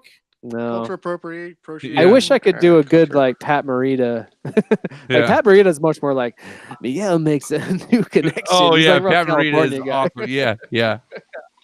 All right, I'll take it back. So I'll just read it straight, and then we'll reserve. Unless anyone's got one to. Oh. Nope, go for it. All in, all in, bro. But actually, what I'll try, I've never tried this either. Not really. But All In sounding like a porn thing. I'm going to try my best Dirk Diggler. Oh, okay. Yeah. Okay. From Boogie Nights. Daniel struggles to help a new student learn. Miguel makes a new connection while Johnny tries to prepare a relationship. I don't know. Tensions between the two dojos built to a breaking point. It's not great. But there you go. Yeah. Tell me I look like Han Solo. All right. Nice. Anyway, so that's what we're into All In, which I think is where that demonstration happens. Starts with Hawk, and they show a flashback of his mom calling the school, and she's going to make an announcement to leave him alone. And, which we saw, I think, in season 1, right? We see the announcement. Yeah. It's not quite spelled out the background of it, but you put it together. It has come to our attention that some of you have been making fun of a particular student's facial scars, and it cuts. It's like, motherfucker. Yep. And then they cut to present day, and he's got the Hawk tattoo, and he's badass. He's Cobra Kai. He's got Moon as a girlfriend. I don't know if he still has Moon as a girlfriend still. But I think he does. Yeah, I think it's what happens in this episode that changes that. Yeah, because he keeps having the riff with Dimitri. Yeah. Once again, they end up at Applebee's. So great. Applebee's tends to be the place where they go. They must spend some dough with them. Help build the Miyagi Dojo. Thank you, Applebee's, for building the Miyagi Dojo. Yeah. Listen, 2 episodes from now, they'll be at a fucking roller rink. Find a roller rink in 2019. Like where roller rinks exist. At least at least Applebee's are real. Have good wings. Yeah. And just a lime chicken. Oh yeah. Half price apps. So Miguel's thinking about going all in with Sam, trying to get Sam back. And at the same time, Tori's going all in with Miguel, trying to reel him in. That's what's going on with that relationship. All sounds about things we shouldn't be saying about kids, but I know what you mean. I think and we're referencing the title. Go hide the plantain on your own time. Hide the plantain. I have it written down. That's on my list. Great callback to season 1, where he's like banana. In my country, we call them bananas. And then Hawk learns of Dimitri's bad Yelp review. Oh, and, yeah. Snitches get stitches. Yeah. So he's looking to get retribution for that. Dimitri is starting to get some lessons from Daniels, but they're not sinking in. He wants to learn karate with no contact or any physical movement. Or do you have any workbooks? Or Right. See, I want to learn how to kick and punch without actually being kicked or punched. Yeah, Dimitri. I think I don't know if it was from this episode. I think it might have been from the last that I wrote it down. But I liked that Daniel kind of connected with Dimitri or bonded a little bit over Game of Thrones like trivia. Yeah, I thought that was cute. When Dimitri mentions this time travel movie, Donnie Darko. Oh yeah, I know. Oh yeah. Yeah, Oh, is this episode 5? Yeah, because he talks about Patrick Swayze. Because he talks about because his middle name is Robbie Swayze, whatever. What's his last name? Oh, that's right. And he's like, yeah, my mom was a huge Patrick Swayze fan. Which when I get Some loaded, Dirty Dancing. I will say I'm Swayzed. Oh, and then like people ask me how I'm feeling, and I will send them a particular picture. oh, I can't wait to see this. Patrick I don't know. Swayze. I'll find it. Talk amongst yourselves. Oh, that's great. I don't have very many notes from this particular episode. I do have this one that when Hawk chases after Dimitri in the mall, they play "No Shelter" from the first Shelter, which is the one. Yeah, you know what I'm talking about. it's when he gets chased down from the skeletons and run. Yeah, that's when Daniel has basically his last run-in with the Cobra Kai crew, and Mr. Miyagi saves him. But that's the one, like, as a kid, that scared me because has real like high stakes. Like he antagonized them. They're wearing skeleton costumes, and you hear this song play as they chase him down. But then when they beat him, it's like super like scary. Like they play the scary music. His reactions are pronounced, and then I learned later in life that like the writer's intention is that No Mercy meant to kill Daniel, and it still scares the shit out of me. So when I heard that song play as Dimitri is getting chased by Hawk, I'm like, oh, same way as when Kreese choked Johnny, I had like this physical fear reaction. Anyway, they have him cornered, Yeah. and Dimitri makes it to the food court, which is where all the fights happen, and Sam and Robbie come in just in time to use their wheel technique. Yeah, that Daniel had taught them to beat up more than one opponent at a time. They can fight back to back. Awesome. So they get it on footage. Of course, everyone's got cell phones. That's modern day stuff of fights, pulling out a cell phone and watching it. And so that was cool for the Miyagi-Do and Dimitri. Yeah, that's right. That's when they bonded over Game of Thrones because, Sam and Robbie kicked ass and Dimitri just ran. And they start to bond, and Dimitri starts to take, I guess, the lessons more to heart. Maybe after that. And they start to. Yeah, I think it takes a while. Like Daniel tries to do the thing. Like I had mentioned before here in the interview about what was their favorite moments in the films, and William Zabka's was that first scene on the bikes, but Ralph Macchio's is the scene where like the karate comes together from all of the paint the fence and everything. And so there are times in this where he tries to do that with Dimitri, and you think, oh shit, it's going to be amazing like that. And it's not. Like Dimitri doesn't get it. So I think it's like twice that they do it and it doesn't work out. And then eventually like it starts to, but they take it really slow and you start to see like a different way of that unfolding. I thought that was kind of nice. And I think it's like in the Russo home when that happens, like after the big brawl. And let's see, Hawk is getting upset. I mean, he's getting beat. You're seeing Hawk get beat up. Yeah. And Dimitri's getting away, and they're having their trouble. So he's talking about nerd shit, and he's getting real pissed off. So Moon decides to break up with Hawk. So there goes his hot girlfriend, who's hot, by the way. Jeez. It's like You hot? all ages. I mean, Yeah. What do you think? and then that's when Hawk goes in and starts beating the shit out of that bag. And Oh, Kreese yeah. is like, yes. It's almost like Star Wars and the evil. It's like, yes, I've Yes. been waiting for you to get this evil. Right. That's And right. he says, the fight's only over when you say it's over. And that plants the seed in Hawk's head of revenge. But then it shows Johnny and Carmen meeting up. Carmen is Miguel's mom. Yeah. Yes, and she was talking about the feud with Daniel, and it is funny how when he explains the stories that Daniel's always a real jerk. Yeah, it sounds like a real jerk, you know.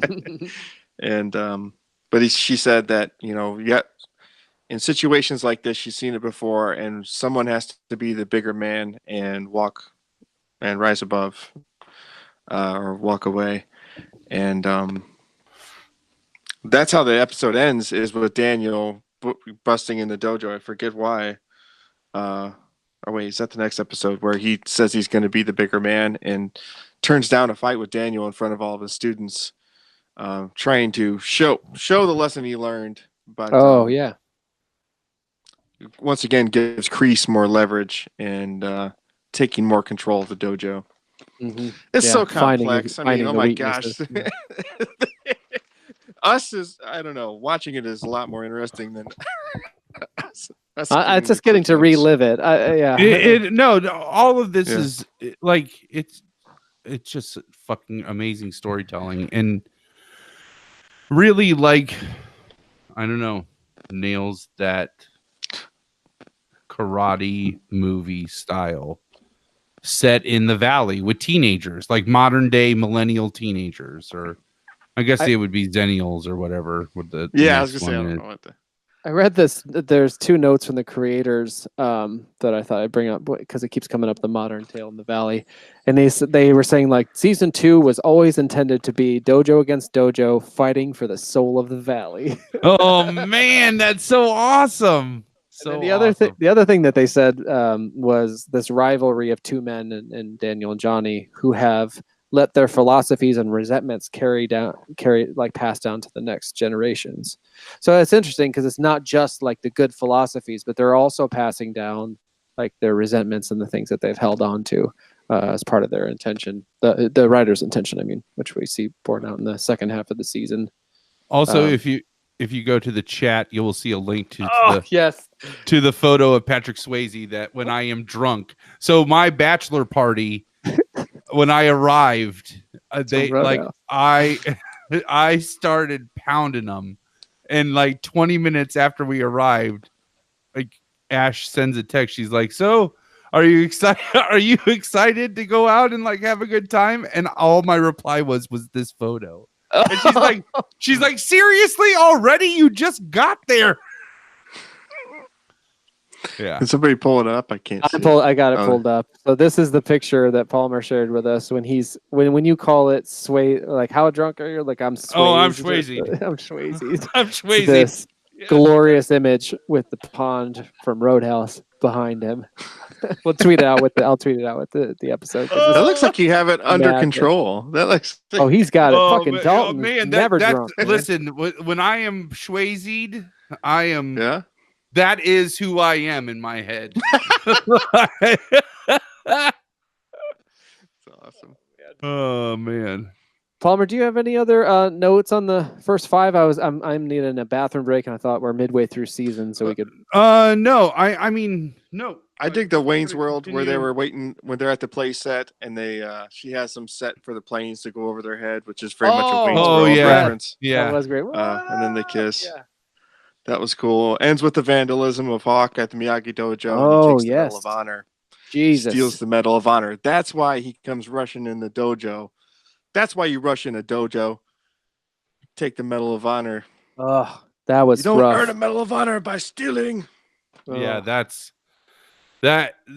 that was really disturbing for me. The whole Medal of Honor arc was very disturbing for me. Yeah. And when Hawk he takes a said really it, dark the turn. break in his voice was just like, oh. Yep.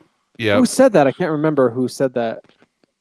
Was it When Johnny he that It said was that? Daniel. When he said that. finds Oh. the broken frame, and he's like, they took his Medal of Yeah. Honor, and like, his And they voice, spray like, painted the car, and he just hopped in the car and went straight to Cobra Kai. Oh, like, that's right. Yeah. Yes. pow. That's Yeah. right. Well, it's one of those things too, like Mr. Miyagi never ever boasted about anything. And I remember too that in the early part of this season, like Daniel was saying, like if Mr. Miyagi were around, he would just tell me to forget about all this karate and focus on what's important, like my family. Mhm. But yeah, like the only reason Daniel even knew about that Medal of Honor is because like on the anniversary of his wife's death and stuff, he got drunk and passed out, and Daniel turned up to the house and met Mr. Miyagi, didn't know he'd be there, and he was passed out, and Daniel's just like kind of snooping around and discovers that all. But it's not like Mr. Miyagi ever said like, hey, I got a Medal of Honor. Because he was so conflicted, because he was out there fighting for his country while his wife and son was dying in an internment camp in the desert in America, because they were Japanese. Like, yep. Well, and Daniel was the one to get it framed. He was the one to have it framed for him. Yep. Yes. But this is like the Mr. turning Miyagi's point. like a little like he doesn't know what to say when he sees it. Okay, right. Dave's got to pee. This is the turning point. Halfway there, and it gets interesting. Yep. It gets interesting. All right, we got 3 fucking viewers. 2 of them are probably me. Don't fucking go anywhere. Don't go anywhere.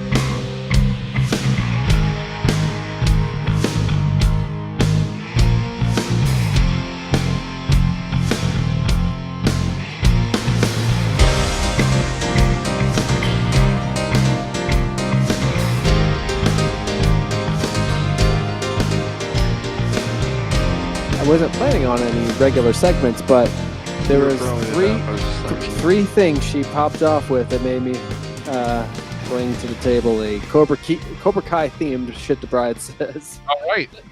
Oh, nice. Shit the Bride Says features selections from the clandestine Twitter page I started in 2010 to document the things my wife says that make me laugh so hard I have to stop everything and preserve them. She, of course, denies any and all association with the Twitter page from which these quotes are read. However, as the editor of said page, I can assure you, everything repeated here was most certainly said by the bride. I think this was towards the end of watching things last night, or maybe she was kind of reveling in it after. My wife says, "Why aren't there more nut shots in karate?" And I was like, I think there often are. And she goes, "If I did karate, I'd only do nut shots."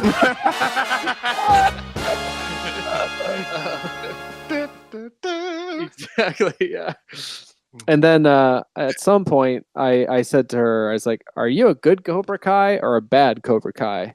And then she goes, "Which one are the ones that do nut punches? The good ones or the good ones or the bad ones? I'm in the nut punch dojo." Sounds about right. Well, speaking of which, I was just realizing you probably can't really see it, but I changed into my other T-shirt I got for today, which is the Miyagi Do Karate Dojo T-shirt. Oh, nice. Perfect. It says balance. I got you. Talking. So it's got the bonsai tree, and it says I think it says the place. Reseda, Okinawa. So it's both Daniel and wow. Miyagi. Well, also Miyagi lived in Reseda. It says "wax on, wax off" on the very bottom. It's like a kind of a tagline, and it says "established 1984," which is basically when he said, Miyagi-Do. Valley Tournament. Yes, but the bride would be in the Nut Punch Dojo, and then we capped off the night by watching one of our other favorite shows, which is AP Bio, which is a network show on NBC rather, but like so much more I can't like edgy than anything you would think would be on network television. I think it was I talked about it maybe on my favorite best of episodes or best of things I liked most in 2018. I don't remember which episode that is, but I talk about the show more. But part of it is like a guy teaching Harvard, an ousted Harvard professor teaching high school AP bio in rural Ohio, but he refuses to teach bio to the kids and is always on Nemesis missions to like get back at people who wronged him. So there's a scene in that show where the character Jack Griffin threatens a student who like saw him in a weakened state. He's like, if you tell anyone, and the kid's like, I know, I'll fail the class. He's like, no, you'll get a murder. You'll get a murder. And she goes, and so just like Kreese, you can't assault a minor, but the bride was like, can I do that as a teacher? And I was like, no, you cannot threaten a student's life. And then under her breath, she just goes, I think I know which kind of Cobra-Kai I am.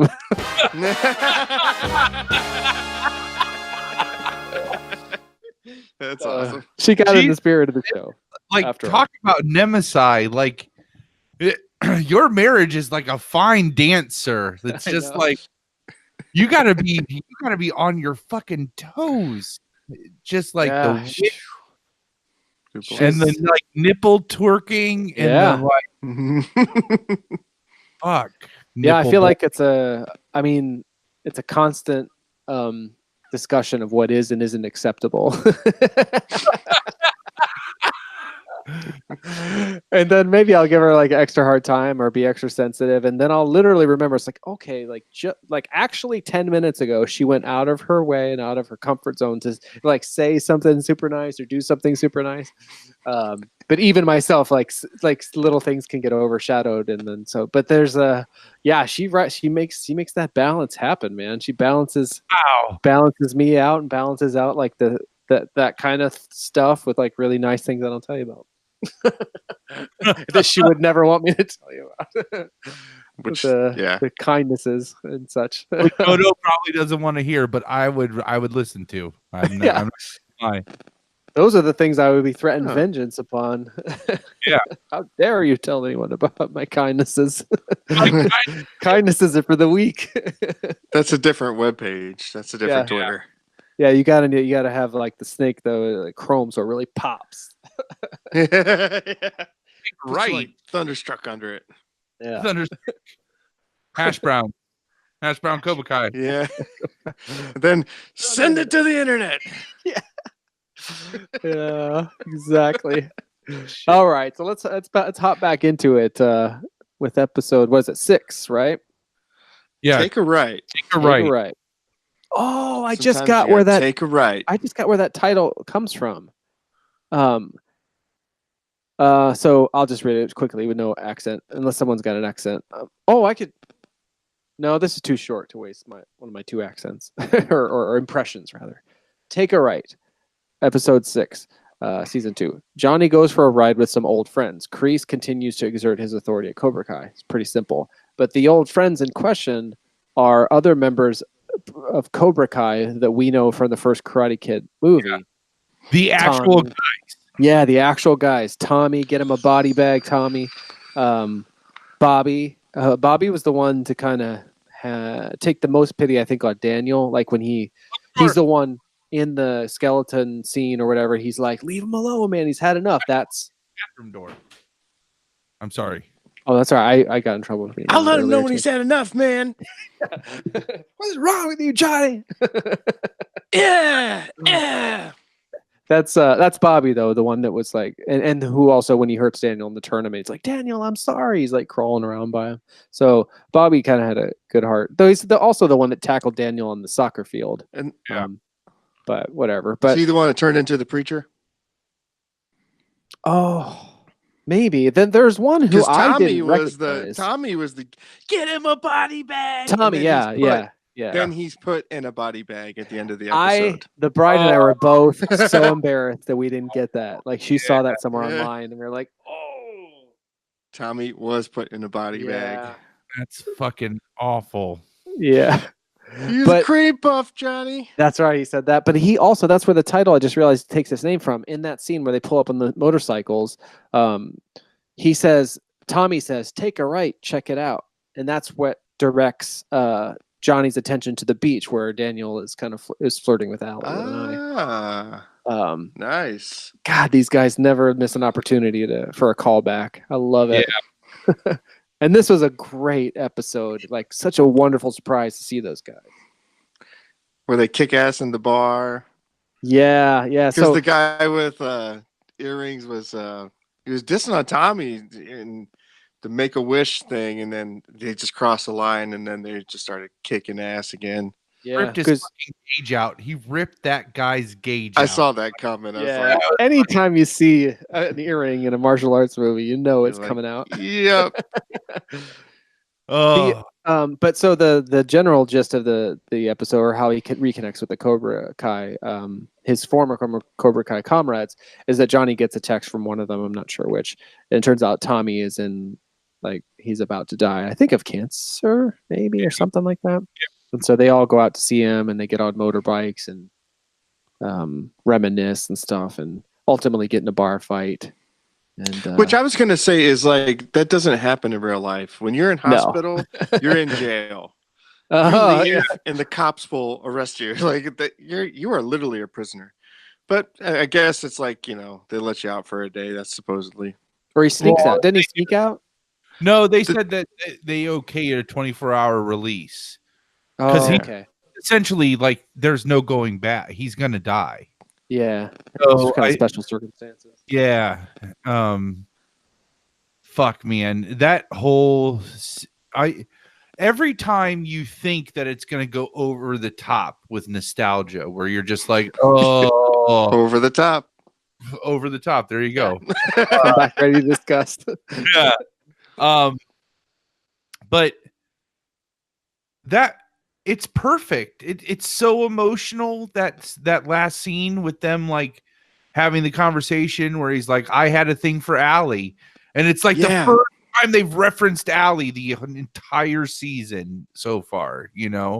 Is finally in episode 6, and he's like, "I had a thing for Allie, and you were always the guy. You always, you're the champ." And fuck, man, was that so good? It just. Yep. When I saw it coming, I'm like, oh, this is going to be so stupid. But every time the show surprises me where it pulls it off, where it's not all the things that I expect to be campy are really endearing and accurate. Yeah, that's a good way of putting it. And all the things that like should just be normal, like be campy. They're campy, like it's kind of weird that way. Like the conversation he has with his landlord, you're like, oh my god, who wants to hear him negotiate his rent? That's fucking hysterical, like yeah, shake my hand and then we'll make new deal, Like, he's like, but you're storing your shit in here. You should be paying rent. Yeah. I own the building. Yeah, that's funny. Like, and campy. So yeah. But yeah, they get you. I mean, I definitely a tear-jerky moment for sure. Yeah. And so once again, they about making you care and just and all those guys tell him to turn away from Kreese. That's the yes. Yeah, they're like, what are you doing? One of them. I like that when they said something. What was it like? All of those like kind of reintegrating into the world after that no mercy bullshit or something. I can't remember how they put it, but they basically all just sort of suggest that they knew, or that they had just basically cut ties with. He took it too far, and then while Johnny's gone, he teaches that to the new group of people because Johnny has now let him take care of business while he's gone, and that's when he teaches them no mercy. And Miguel's the only one to challenge him. Yeah. And this isn't what Sensei is teaching us, and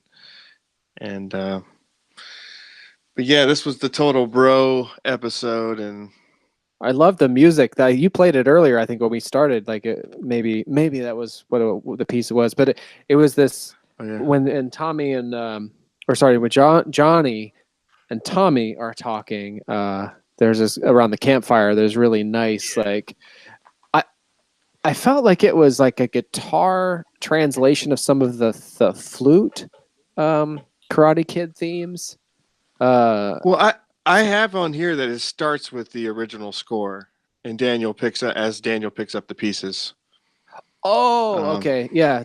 I'm thinking of a slightly different thing. I'm talking about not Daniel's not even there, like around the campfire, something that gets plucked out on the guitar. Or are you saying that it starts in a different scene with the original score and then transitions to the campfire scene? Well, you talked about the flute, and that's when I was referencing the original Bill Conti score. Yeah, but the part I played at the beginning, which is funny to me because it's something that like a reoccurring theme. It starts with this music, I think.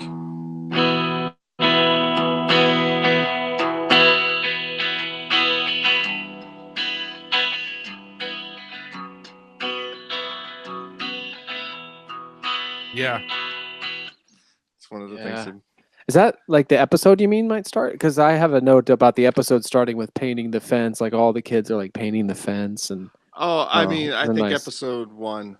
It's like when they start with Johnny. They show Johnny like waking up on a bed with beer beside him. Yeah. Okay.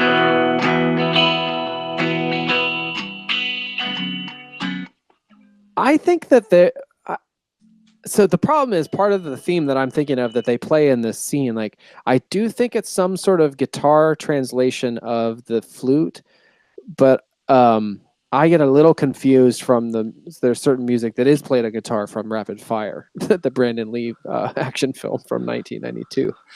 But I think what they're doing, especially as they move towards the later part of the season, is I think that they're kind of introducing the Miyagi sort of theme to Johnny a little bit, like, and translating it into the guitar kind of does that. Like, I don't know. This is just something I suspect. Not necessarily that he'll become like a student of Miyagi or something, or Miyagi-Do, but rather just the influence of that type of energy. But I really like even if it's not any of that, I really like the music that was played in that scene around the campfire. Well, because he's turning around, he's trying to figure it out, and he's like getting the help he needs and direction from his friends to say, "Get away from Kreese, man. Yep. You're don't help him get away from you." And nice pickup on that for sure. But that's kind of the episode. Ends with "The Show Must Go On" by Queen. Yep. Oh, and Tommy being put in a body bag. And one of my other few notes from this one is Kreese saying to holy shit. Actually, I have two things. So we have this is when Kreese is kind of taking over, and then also there's the thing where I think a lot of Daniel's students are going to go to Cobra-Kai because like they tore everything up and they're just like, fuck this. They're like, that's right. We're beat by them. We're just going to go study with them.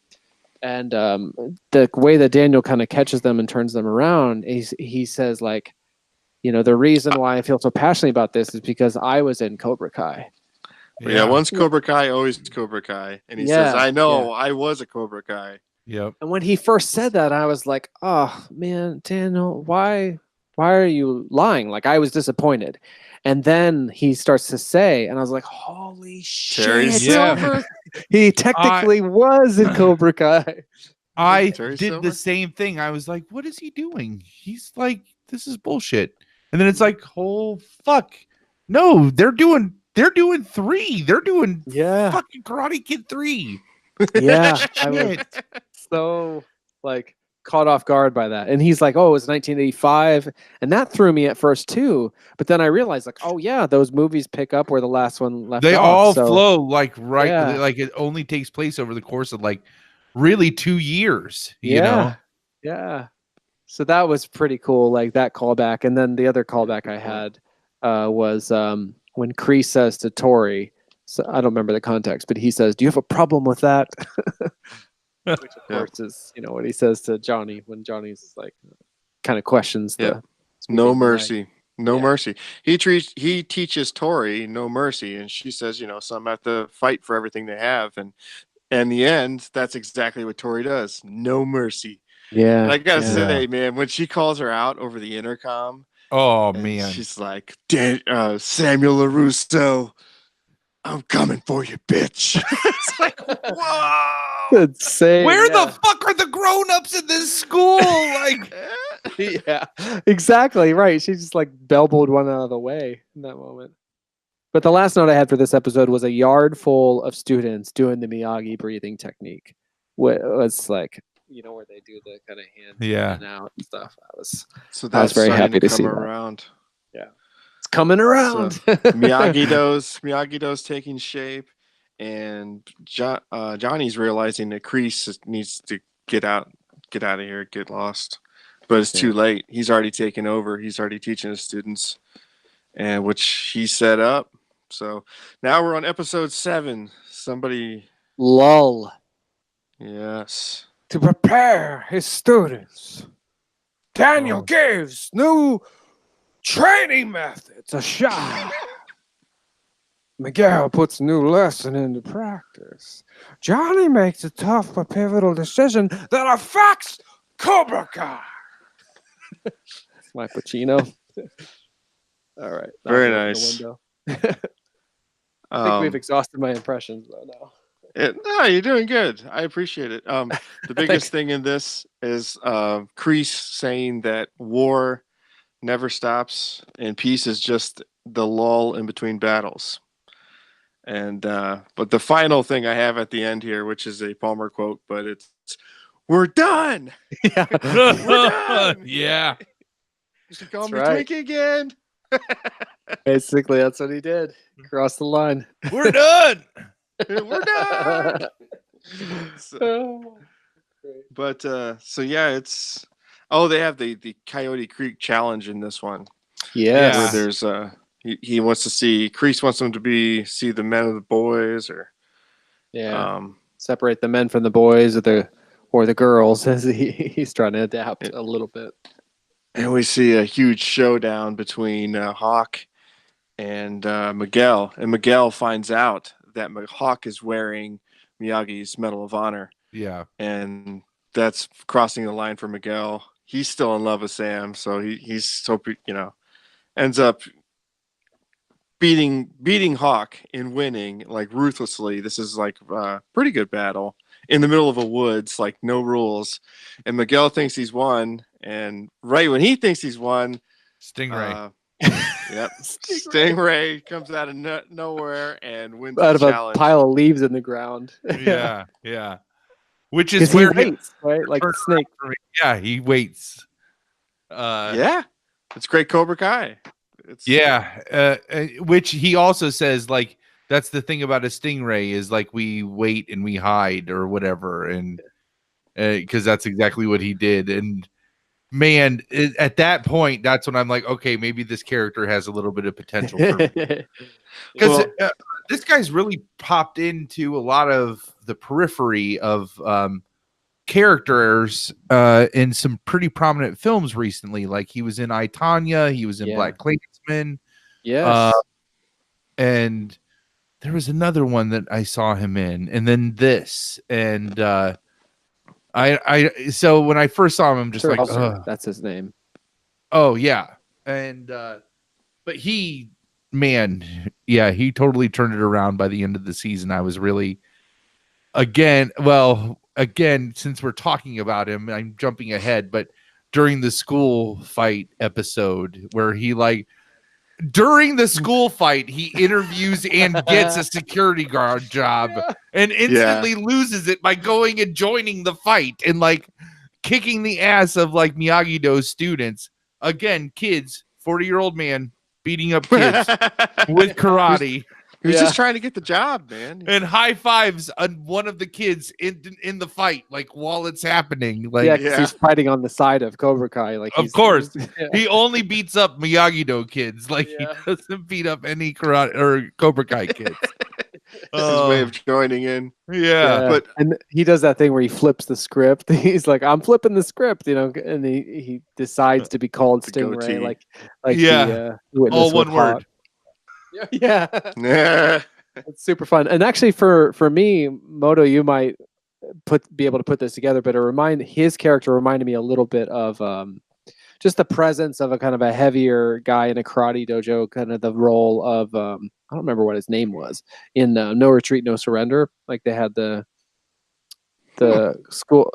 I can't. No Retreat, No Surrender came out in 1985, I think, or 86 possibly, and it was Van Damme's first American role, and it's this very fun, 80s movie where a kid.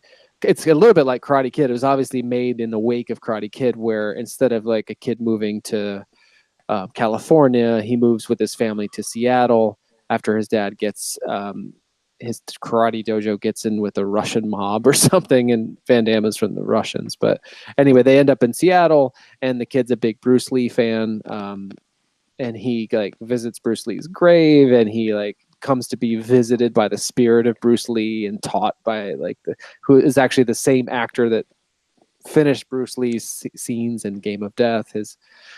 Anyway, but part of that movie, there's like a rival, so this kid is out on his own learning from Bruce Lee, instead of Miyagi, but his nemesis are this school of karate kids, basically like Cobra-Kai, but not Cobra-Kai, but like these kind of like jerk guys that bully him.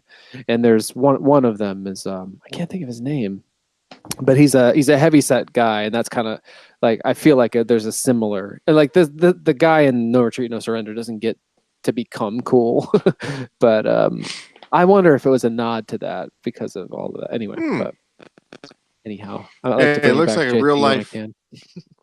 Roy Nelson. No, great call. I love that movie. And I feel like they searched for it on the internet or something. I feel like there's a reference of that in this movie somewhere, or this television series somewhere. There's definitely reference to Karate Kid and No Retreat, No Surrender, which, to be honest, until I tried to contextualize it for you guys now, I never saw. But now I realize it's like when you were saying it, I was like, holy shit.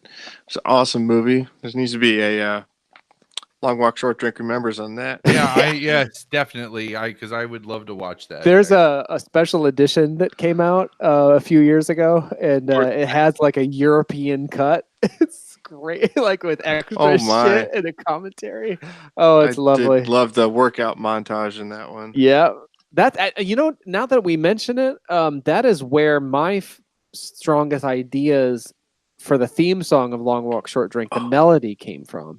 It was initially ripped off of, eventually you kind of helped shape it into something new, but my stuff was all based on the No Retreat, No Surrender music.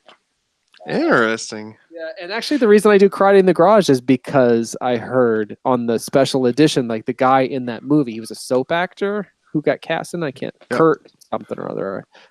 He was like, yeah, I still do like martial arts, like in the garage for fun, like and to stay. Karate in the garage. So that's where I got it. Wow. Which, okay, one more thing about that too. Like, so I broke my third bag, and not like I broke the first one in a rage, but I guess you are not supposed to kick this. And I think whenever I do like a backwards heel kick too many times, I don't know, somehow I punctured like the third bag. But the bag that I use in the garage is in the Cobra-Kai dojo. It's in the corner, though. It's not the one that they spend all the time hitting. And so now, like, to bring it all together, I'm like, well, I can't just keep getting a replacement bag for this strike bag that sits in the corner of the Cobra-Kai dojo. I got to get the one that they're, like, doing work on in the middle. Which just looks like a laundry bag full of clothes, like it's split open when they trash the when the dojo gets trashed, that white bag, the white heavy bag, is split open and it looks like there's just like t-shirts in it. Oh, well, I'm thinking of the one that's like a black but actually I may just get a heavy bag because I think they even have like a hanger in my garage that I could affix it to. Anyway, well, and there's some bags that are designed to be kicked. Yeah. So there's actual kicking bags. That Pumps had one in his basement. It's pretty cool.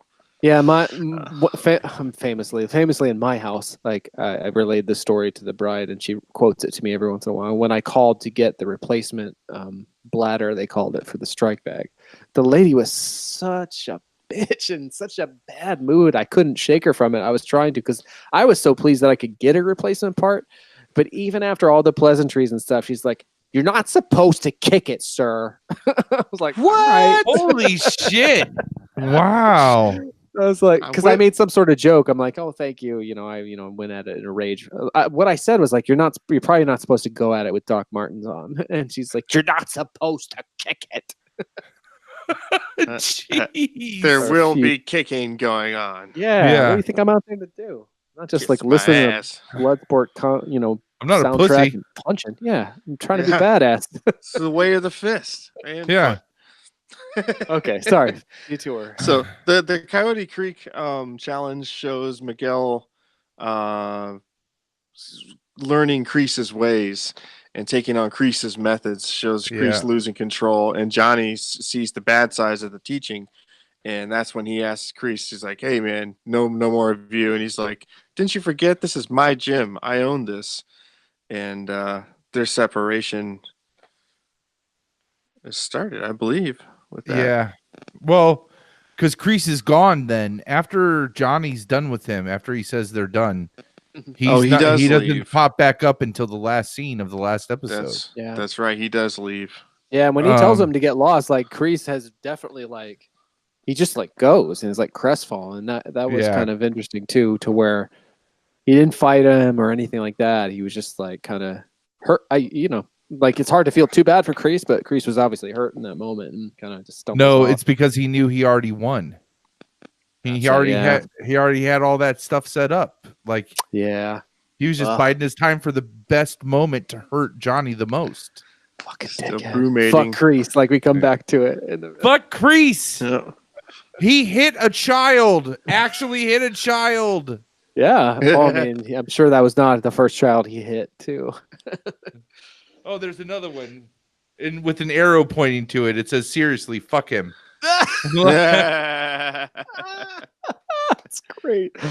Palmer, you haven't got to hit. I know there's a lot more on that than fuck Kreese. So there are things that I haven't touched mean, I actually have done a pretty good job of working this stuff in. So I thought it was a bad idea, like bad juju, to make out with his wife to that song, which was now I realize the same artist as the theme song from the second movie. Yeah, with Which is Kumiko. still- Which is still like such weird meta shit right there, Yeah. if you still think about it. It Who works at a roller rink in 2019? I think we're coming up on that episode, aren't we? Like, Yeah, Gloria- Yeah. Gloria Love, Yeah, basically that's where we're at. which is another great nod to 80s, right? Yep, 80s night, and that's where Tori's working, and they're out having fun. So Navy SEALs puke all the time. That was a great from Stingray. Stingray when they're like trying to like get out of him who trashed Miyagi Dojo, and That's right. Oh yeah, and he's making all the Cobra-Kai Yeah. do all this difficult stuff to give up the person who did that, because of course Johnny had nothing to do with the trashing of the Miyagi-Do. right, and Stingray at one point somebody makes a reference about how he looks terrible, or so he's gonna quit or give up, and he's like Navy SEALs. Oh no, he's like, "I'm gonna throw up on the floor over there," and Aisha's like, "Do not throw up in here." He's like, "Navy SEALs throw up all the time," and she's like, "You're not a Navy SEAL, and do not throw up in here." Yeah. that was funny. Well, they do a nice job too. I think we haven't it's more kind of just like touchstones to come back to now and again, but not necessarily notable. But like throughout all of this, like they keep that thing alive between Miguel and Johnny, where Johnny says that thing to Miguel, I think in the diner and in general, about like, the difference between mercy and honor, and he didn't know that, and he'll always have Miguel's back, and he'll always have his best interests at heart, and all of this kind of really like touching commitment to this kind of his star student and his friend. And then also Johnny's, I don't know if we got to the point where he's starting to have like fantasies about Miguel's mom, which sounds sort of bad, like it's like mutually, That like was hilarious. it's The white snake. yeah. And I just remembered like there was something and from she was the, pouring Coors Light all over herself. yes, the banquet. Yeah, Oh, it's I'm so sure it's hot. not light. Johnny doesn't drink light. It was so Wow. hot. Thank Oh, you. that whole thing was so hot. I think I was starting to fantasize. I was Oh like, yeah, well "Jeez." she's a very good looking lady, and so I'm glad they made more use of her as a sort of romantic figure. But I would be remiss, or I would be in trouble, or get a nut shot or whatever if I didn't mention something from a couple episodes back in the bar scene with the Cobra-Kai. The bride didn't pipe up much, other than like all those three things are from the last episode and her general sort of being in the mode of Cobra-Kai after it paid off, but. In the scene where they're in the bar before they get into the fight, Johnny winks at the maybe the bartender or something like that. He just like gives her like a, and the bride goes, "You put that in your notes." She's like, "That was fucking awesome." Like, and you tell people I told you to put it there. Anyway, yeah. Okay, so I think that catches me. I do remember that part. Now that you mention it, I do remember that part. Yeah. So yeah, her and White Snake and Too Hot for Teacher. Yeah. And is that what? That's when they what go episode out, are we on now? So Glory of Love. Glory of Yeah, Love. this is the one surrounding. Palmer, you want to take this one? Hang on, let me. You still have it up. I've been monopolizing and doing a kind of a great job of.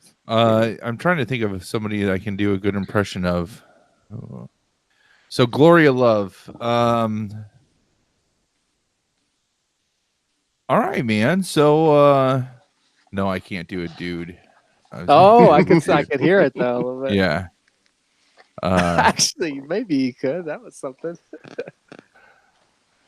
So Daniel, man, like works to make amends, man, with Amanda, while Johnny is introduced to the world of dating apps, man, and complications arise when Miguel and Samantha, Robbie, and Tori cross paths, man. excellently described, excellently summarized. That is totally what happens. That was very dude. Well done. Yeah, it was.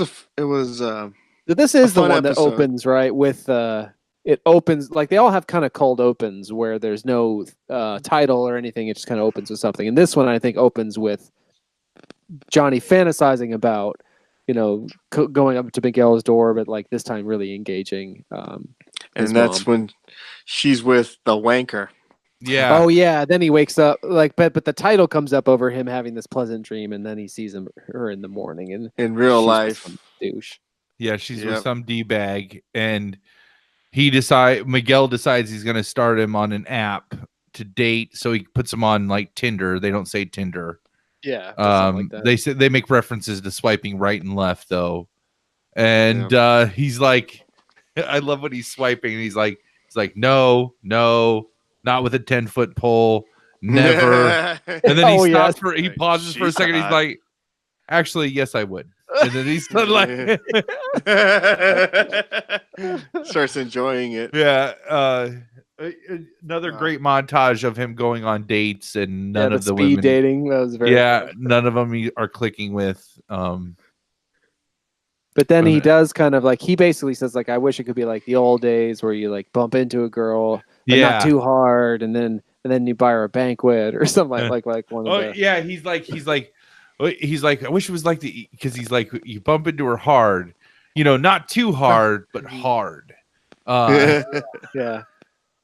And then that basically happens to him with someone in the bar. Yeah. While he sends Ali Mills Schwarber a Facebook message. Yes. Letting him know he's on the Facebook, or he's on. Yep. Yeah. Because he's figuring all that out. Yeah. Which, for being a YouTube show, I found very interesting that they were so open to talking about all the other apps, and they're talking about like some people have iPhones. His I love is an Ericsson, which is I think a reference to Sony Ericsson, which nobody has Sony Ericsson phones anymore. Like it's a perfect Johnny smartphone. Like only Johnny would, like with his first dive into smartphones, would pick a fucking Sony Ericsson. He does mention it at one point. He's like, "It's an Ericsson." It's an Ericsson. Yeah. It's like Well, yeah, because has a date with that one person who has the girl has a watch, and he's like, "Yeah, I have my smartphone." Yeah. because she's getting emails on her watch. Yeah, Yeah. that was it. Oh man. Yeah, but then he has that he has that kind of run-in that he would want with someone he gets along with, but then he sees the douche that was with, I can't remember Miguel's mom's name.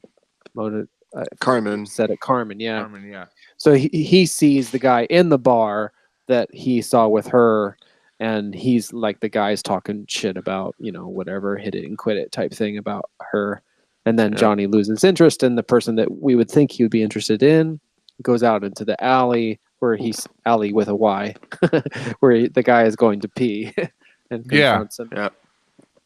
Which you think like it's everything Johnny wanted. Of course, he like lays out for you earlier in the episode, and that exact thing happens. He's had a few at this point. Yeah, and he's tired of the dating apps, and she likes Carmen. She is good looking too. This woman that he runs into at the Caliente. bar. I feel muy she's caliente. a little like she kind of reminds me. Like I can't picture her super clearly. She reminds me of the person who is Robbie's mom. So it's like a little bit. Yeah, I could totally see that. And one of Johnny's types. And you think everything is going exactly the way he wants, and then he sees this douchebag basically planning it. Well, when he finally follows him out, the guy had just been making out with another woman. Right. So he definitely had sealed his fate at that point. And I love when the guy's like, it's fine, I'll ghost her. And he's like, what are you talking about? Yeah. I'll leave her alone. Okay. That's right. This is mercy. Yeah. And Real then wanker.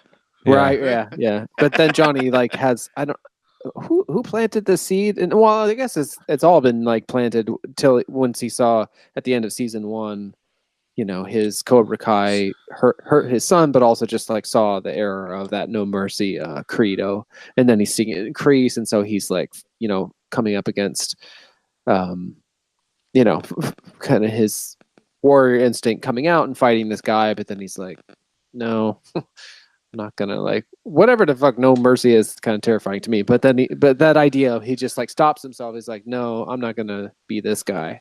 I'm gonna be a different guy, a better guy. Yeah. And then this same night is the same night that Miguel goes out to Tori's for the 80s night for the roller wink, whatever. I don't know why Sam and Robbie go. Oh yeah, but that's where they all run into each other, and Tori works there. Oh, that's where Sam finds out that Miguel's with Tori. Yeah, and vice versa, and then shit ensues there. Oh, it's fun stuff. Yeah, that's when like Tori is jealous. It's like her jealousy for Sam is like really pronounced. So she like trips Sam. She falls, and you start to get the sense that like Tori's out to get her because of the interactions that they had at the company. Well, and again, like Sam legitimately did call her a thief, like called her out for being a thief. Yeah. When she had stolen a bottle of vodka, but she did not steal her mom's wallet. Which I would think would come out and like again, that is like one glaring continuity error where it's like a lot of this comes from Sam doing that, like calling her out for being a thief when she wasn't. But it just I know it seems like Sam's character would have profusely apologized if she would have found herself to be wrong. And so it baffles me that it never came out that actually she didn't steal the wallet. Like, I feel like by the end of the episode, Sam still thinks that Allie took the wallet, like is the one that took the wallet. Like, or Tori, sorry. Tori with a Y. Oh man. Tori with a Y. So excited that is a deep fucking dig right there. That is a great catch, man. That's another twist. Twist. Yeah. And it's like you feel like you got it when you said Tori with a Y. It's like, oh yeah, I get it. It's like, oh what? You get the reference. Daughter.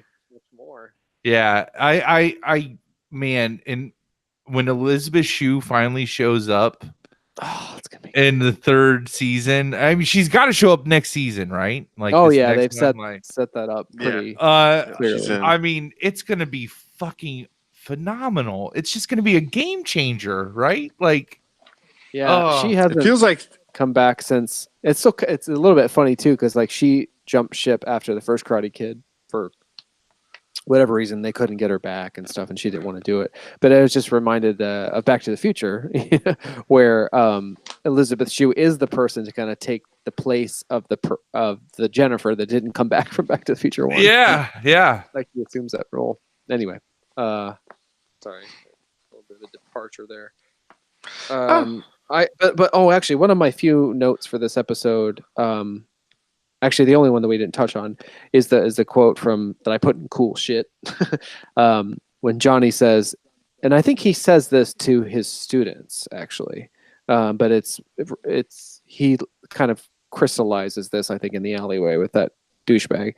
He says, it's in those gray areas. He's like, life is not black and white. It's, it's a lot of shades of gray, and it's in those gray areas that Johnny Lawrence's Cobra Kai sometimes shows mercy. That's what he sets out, I think, in this episode. But yeah, that was my last for this one. And then he told the wanker, "You're lucky I'm showing mercy." Mm-hmm. He's like, "This is mercy." But then Johnny ends up asking out Carmen. Yes, yeah, that, and then like his the fantasy at the beginning becomes a reality at the end. Yes, and so things are starting to turn around, which leads to episode 9, Pulpo, which stands for octopus. Thank you. I didn't know what that stands meant. for. Awesome. It's Spanish for octopus. I only know that from a NCIS or something where the guy. Nice. It's where the guy's voice is gruff and he's talking about Popo. It was a popo on the street, a popo. So I've heard that so many times, and then I found out through that show was octopus, and then that was their animal that they got at the carnival was the octopus. Right. And that was and their Miguel sign for won their first time. But this is all about a girl fight. Oh Yep. yeah. This intro got me pumped. I was ready. It's like, I guess to watch, but I was ready to fight too. Yeah, we're into the into the home stretch here. Boom, boom. And I can't think of any more impressions. I feel like I used to have more than 2. Here, I'll try one. Thank you. See if you can guess this one. Johnny cautiously takes a stab at love, okay? And while Daniel and Amanda make a romantic date night, okay, an attempt to bring students of the two JoJos together backfires as hostilities between the teens escalate. Is that Quentin Tarantino? Yes! Oh! Nicely done. Yeah. Thank Very God. nicely done. It sounded so much better in my head, but I feel, you know what? it's the okay. I think Shamrock does a Tarantino. It's pretty good. So shout out to Shamrock if you ever hears this. Yeah. That was excellent, Paul. Good job. Shamrock and Pumps does a pretty good one too. Oh, excellent. Yeah. Very cool. Pumps, let us know if you're still live. Thanks. Yeah, be great. Pumps scopes. Being a dad's tough. I know. You got Maximanium. Maybe next episode when Logan comes on, we'll ask him where. Pumps that's it. He's sure to know where Pumps has been. Yeah. And that just seems like a cyborg tease. Logan coming on. It's just a joke at this point. Yeah. No, I mean I hope it happens. Cabin Kid. Broadman loves Cabin Kid episodes, so let's bring it back. Let's make it back in fashion. Jacko has said he would do it, but we have to hound him We'd about have to coordinate coordinate the time difference. The time difference, yeah. Yeah, I thought the description at the beginning summed it up pretty good. I mean, the dinner out was really fun. Oh yeah, that was. I saw that spoiled on a talk show appearance. Yeah. Like before I saw anything else from the series, I saw that part of the scene where Johnny's like, I think Cobra Kai. So basically, at a certain point, Johnny goes out with Miguel's mom, and Daniel and his wife are out on a date, and they end up at the same place, the same Mexican restaurant, and they end up seated next to each other, much to the chagrin of both of the men, but the women are like, come on. And so they start kind of talking up their respective dojos. What I love too is when I can't remember his wife's name. Amanda. Yeah, so Amanda says to the server though, she's so excited to like be out of the house and going on a date and stuff. And this all happens with the Johnny and Daniel seeing each other. And Amanda goes, "They have warring dojos. It's fine." Yeah. Yeah. They have warring karate dojos. Yes, warring karate dojos. So As if it's unimpressed. nothing. She's like, Yeah. Yeah. I also love the joke where the like each guy is like, "You're not gonna write that down." Oh Like, yes. Yeah. Yes. Yeah. And that's how they start to bond. Yeah. so they- About the waitress, like the not writing certain things down about the order. The bride, one of the few tidbits she found after we watched the show, I don't remember which of the creators or writers said though that that's one of their main pet peeves in life is when waiters or waitresses don't write shit down, and they are like, this whole Cobra Kai thing was just an excuse to get that in a TV show. That pet That's peeve. so awesome. Oh man, I love that. I was delighted by It that. is infuriating because invariably, like they will fuck it up. Then when they like, and it's like, just write it down. You fucked it up. Our life was in her hands. Her life was in her hands, man. Dirty undies, the whites, but The whites. Yeah. But that was very fun once you get anytime you kind of get Daniel and Johnny together, there is an energy, like an extra energy. And so you're like, what's going to happen? And sometimes nothing happens. Like there's a scene coming up in the finale where they're just in the same elevator together. They don't say anything. They barely look at each other. And even that like was kind of a great scene. Well, and this episode ends with them fighting in Johnny's apartment, right? Yeah, which is insane. Like they're just like, or that went down in the apartment. Yeah, and yeah, that was crazy. Because that's the first time they actually have fought. I mean, right? they end on series, such a right. They end on such a high note after the dinner and the dancing and the bonding, and then they say, "Hey, the war's between Kreese. Kreese is about wars. I'm not at war." Yeah, and they end leaving well, but then they can't find Sam, and Sam didn't want to see her parents drunk because they were having the high school party. Everybody's drunk, all that drama, and so they find the iPhone. Yeah, Edward 40 Hands couldn't get himself out of there with no hands. Oh yeah, the Moon has the party. Yeah, we were talking about that before. And but then they go to find the phone, and it's at Johnny's place. He sees Johnny's car, and he's like, "Is my daughter here?" She's like, "Yeah, she is." He's like, "No, it's not a big deal." He's like, "No, you need to calm down," because he's trying to cover for Robbie, because they're finally Robbie brought her there. At Sam's request, and but then he slams the door on Daniel, and Daniel just went full dad mode. Papa Bear. Yeah. Yeah. And you can't blame them. I mean, and they do such a great job of putting you in everybody's shoes. No, of course, that would be the thing that would push all that Miyagi-Do shit aside, is like, that's my fucking kid, Yeah, that you won't let me in to see, and we can't talk with her, and then that's when like they get it on and start karateing in the living room, which is never suggested.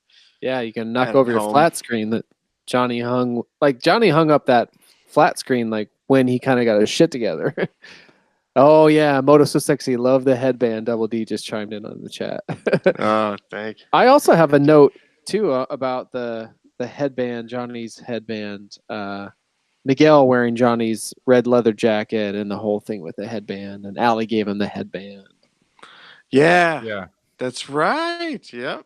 And I also just heard today that the headband that you're wearing was very intentionally worn during training specifically, which I never necessarily noticed called out. But Ralph Macchio said that in an interview. That was a conscious thing. But yeah, so they just flat out fight in Johnny's apartment. It's kind of similar to when at the end towards the end of season 1, when Johnny goes to Daniel's house and suddenly his son is there. But it's not quite that same. I mean, it's another misunderstanding, which they'd kind of laid off of for a while, but it was one that was pretty well, it made sense, though it would have been better to just sneak Sam in the LaRusso house than to take her to her dad's arch nemesis home. But whatever. It was cool to get the not fight. return phone calls or texts or. Yeah, Yeah, and then I they mean, track there's her iPhone. again, like, there's so many simple things that would have solved that situation. That, Yep. which I Yep. think is a normal occurrence in any show or movie where you're just like, duh, dumbass. So that, but it's just like, why wouldn't have Robbie, if he cared so much about what the LaRussos thought about him, why wouldn't Robbie have just picked up the phone and been like, everything's okay? Like, we went to this party, there were some kids drinking, and we were just trying to be responsible. Like, it's my fault. He could have done all those things that he said he was going to do over the phone just by answering a call. You know, like, Sam totally tried to talk me out of it. I drank too much. We're stuck at this house right now. We will be home ASAP. You know, like, I think maybe like Robbie was compelled because we skipped a scene where or a story beat where Robbie's mom comes back from Cabo. He comes home to the LaRusso house one day, and like his mom is there. She says she's going to rehab, and kind of trying to get her. Sam gets wasted. Trying to challenge Tori, and Tori eggs her on, and she takes the bait. But Robbie's mom tells him, like, she makes a point of saying, like, she doesn't want to come between him and his dad, Johnny. Like, his dad has always loved him and wants to be a part of his life, and it was something that Robbie's always wanted. But you know, with the way that the show works and people not necessarily seeing those things at the right time, this is the first time he was able to kind of hear it. So I think that even though it's so ill-advised, there's probably a part of Robbie after all of that wanted to go to his dad to help him. And while he's there, he sees like stuff, you know, all the things that he sent him in his life, you know, like drawings and stuff like that. And then he realizes because his mom says, like, I've kept that from you, basically. So it's something that Robbie has always wanted, is this relationship with his dad. And of course, Johnny wants that relationship with him that he's refused. So I guess it was, both a ploy to like have Robbie discover that, but also to then have it kind of fucked with you know, the unfortunate like circumstances that have Daniel kicking in Johnny's door and knocking over his flat screen. Yeah. And that's the end of episode 9, which brings us 10. To fucking a half-hour No fight. mercy. Like, no mercy. Yeah. First day of school. And all of a sudden, it goes from teen musical to Death Warrant, Prison Break. They spend just the minimum amount of time they need to spend on exposition. And then it seems so. Rest of the season led up to it. Yeah, exposition. And it's just like, this is the first day of school. You have 5 minutes of exposition in there in period 1. And it's opening announcements, and that's as far as it stays. High School Musical, and then it's just like she like kicks in the door, and it sounds like a zombie outbreak is happening over the loudspeaker. You know, like that trope, and then all of a sudden, just like, Samantha LaRusso, you betrayed me. Oh, I know what you did. Did we say that we come and let me defend my honor, Samantha LaRusso? My mama's Allie Mills, Swabba. I kick your ass, bitch. Samantha LaRusso. She did everything but call her that. God. Yeah. That's great. But I think, I don't know if we said for like people who aren't going to watch Cobra-Kai or whatever, but there's a beat at the party where Miguel tries to kind of just generally make up with Sam, and then they end up kissing, and Tori sees that, so Tori is livid. That was a big deal. Has her go like completely like hell hath no fury. Yeah, like Sam bested her in the sort of drunk balancing contest, and then she steals her, or Tori thinks she's stealing, which her was boyfriend. Just a stupid thing. Like, I'm not making any excuses for it, but like, they were both drunk and it just happened, and both of them were like, this isn't right.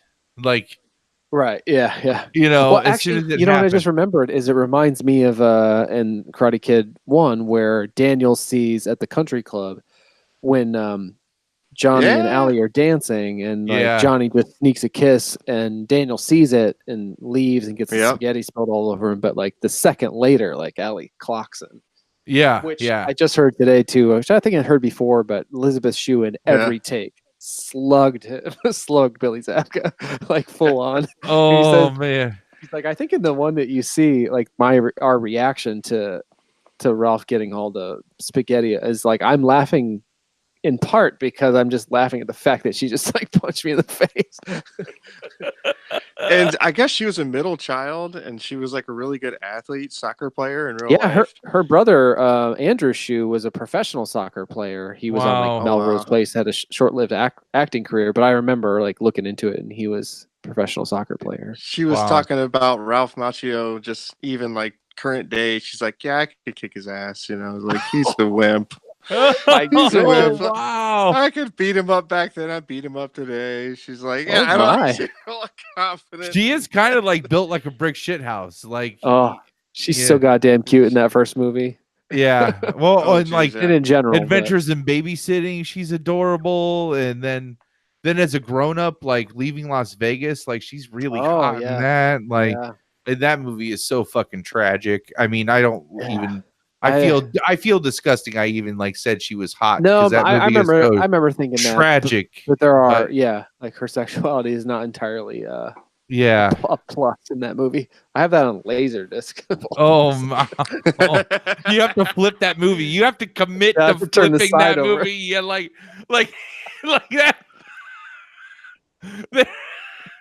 That has to be a debate every The time. engaged process. Like, come on, we just gotta.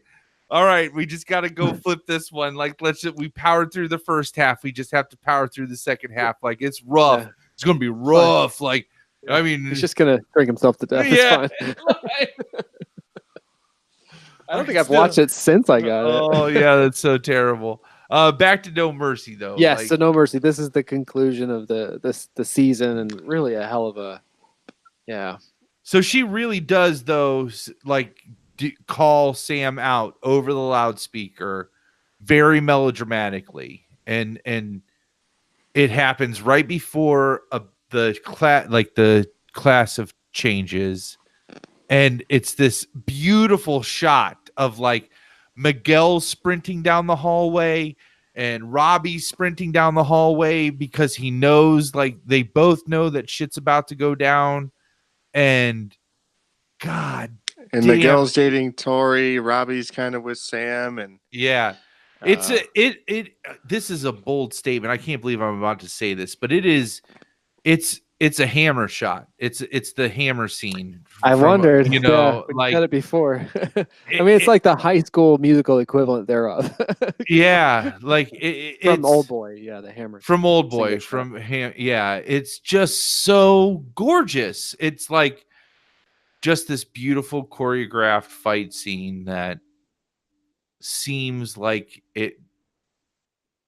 the camera just moves to show you the best pieces of this like epic fight. And if you're paying attention, you realize that a huge chunk of it is one take, which means like all of the actors and the kids fighting are really pulling it off. Yeah. Super impressive. I think Moto had told me, because Moto watched it quickly and had mentioned something about the choreography and a single take and all this stuff. So it wasn't until this final episode that I knew what he was talking about. And it took me a second or two, maybe, whatever, but to figure out like, oh, this is the shot. This is what he was talking about. And after I started to pay attention and realize it was one take, there's one point where it's like there may have been a hidden cut there, but it went on for quite a long time. It was really impressive, and the contact that the actors were making and as real as they were making it kind of come off, and yeah, it was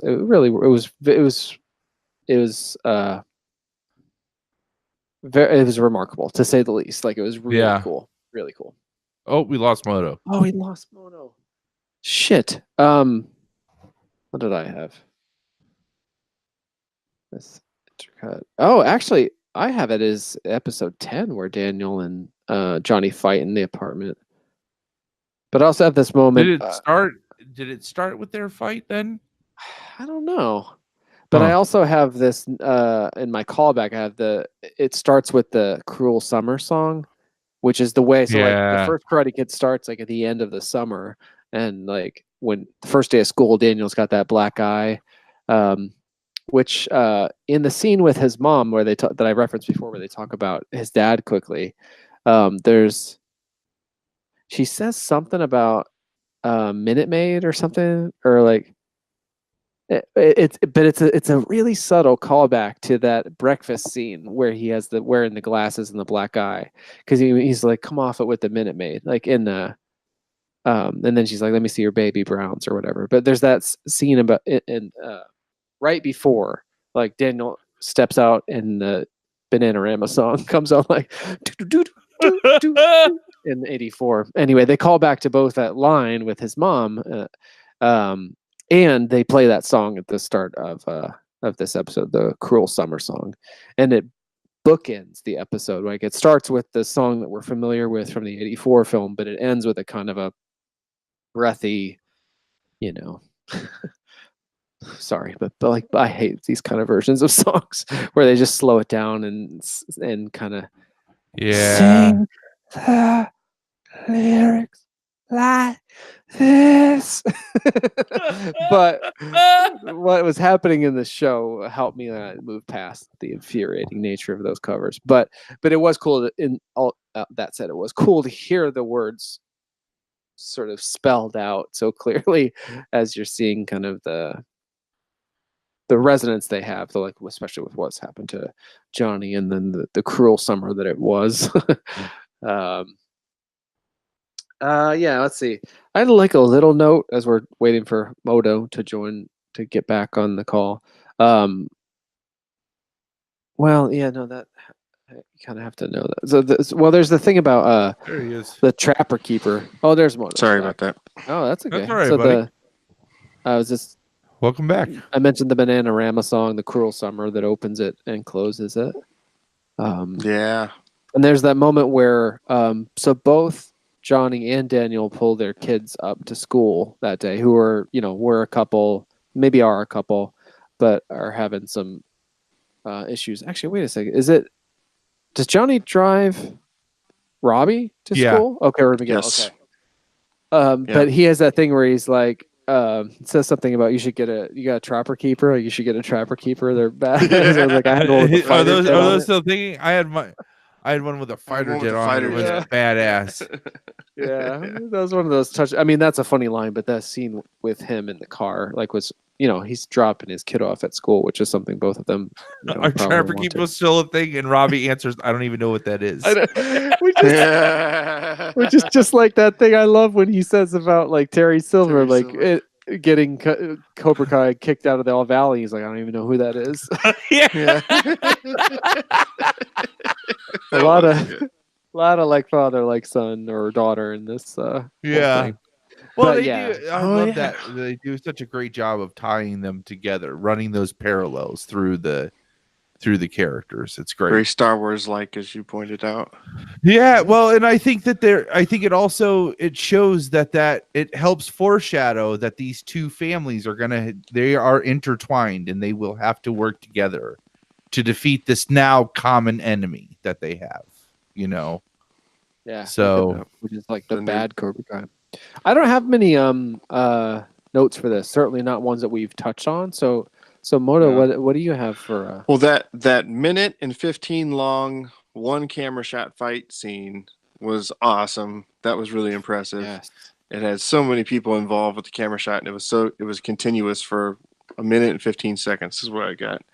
That was awesome. And then, of course, with Miguel getting the best of Robbie, with the armbar, and then he does what Sensei Johnny has taught him, and had mercy, and then of course Robbie kicking him over the ledge, and Miguel is paralyzed. Yeah, we don't know. Possibly dead. Yeah. The next 24 hours are the most crucial, as you know. So because Miguel's mom is a nurse as well. As well. or an X-ray. Oh, okay, yeah.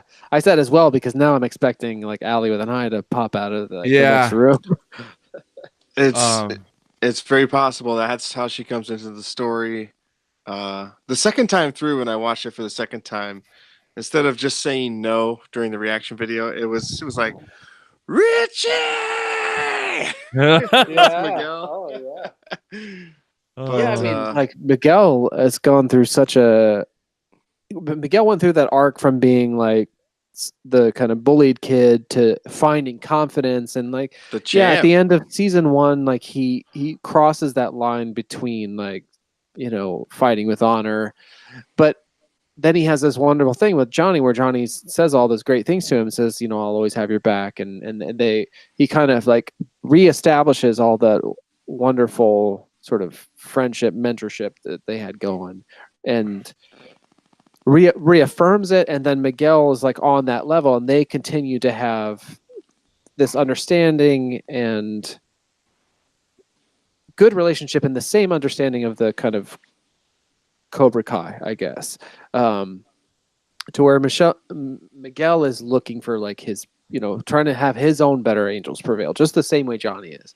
And he's resisting against Kreese and even like his Hawk and all that. Like he's trying to walk the righteous path, and trying to recognize what that is. And in that moment, like where they're having this big brawl, that essentially it splits to where the main people you're seeing are the main, like,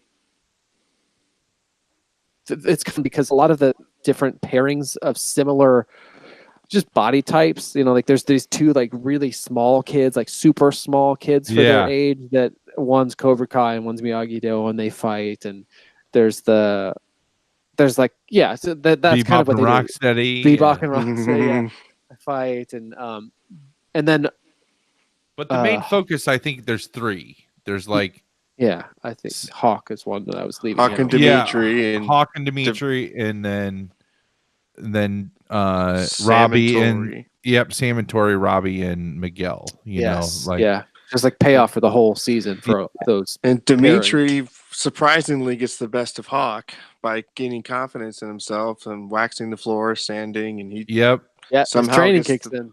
His training kicks in. His muscle memory. Sam, she pulls it off. Because Tori's ready to have no mercy on her face after giving her lacerations on her arm, and ends up getting the best of Tori. And then here's she puts Miguel, on like not just brass knuckles, but like spike knuckles, and it does cut through like her like tricep at one point. Yeah, it's intense. But Dimitri's Miyagi-Do, Sam's Miyagi-Do. Then you got Miguel, who's Cobra Kai, and he was getting the best of Robbie, and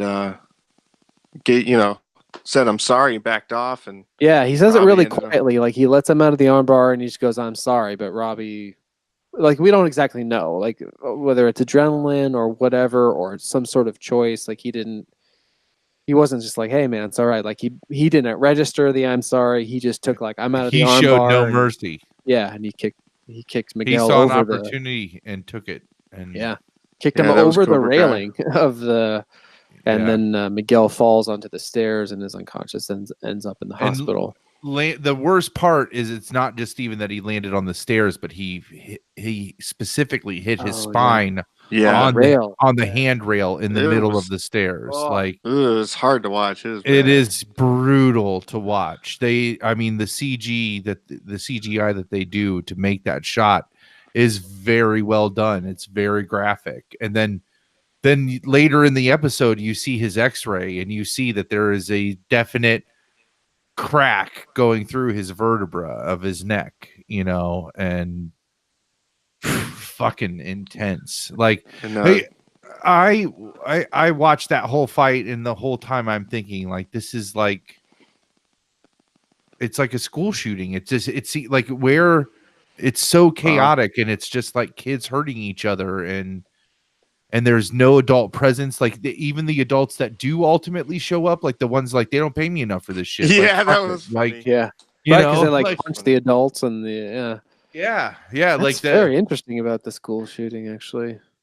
Yeah, I didn't think about that. No, for me it felt like Lord of the Flies or any of that. Like like for me, it felt like kind of over the top. Like I don't think I've ever seen it, but it's just like what I imagined the big brawl to be with Jackie Chan. Just like all of just like this enormous fight, you know, like, Yeah. and super kind of unrealistic in the way that like Karate Kid, the movie had like these small, just like one-on-one few hit confrontations that had real impact. This was like, you know, choreography and kids taking punch and kick after punch and kick in a way that, you know, in real life you just can't. But like at the same time, you know, it's a karate show. I'm happy to see karate. Like, thank you. But it takes this when Miguel gets kicked over the thing. It's just like, okay.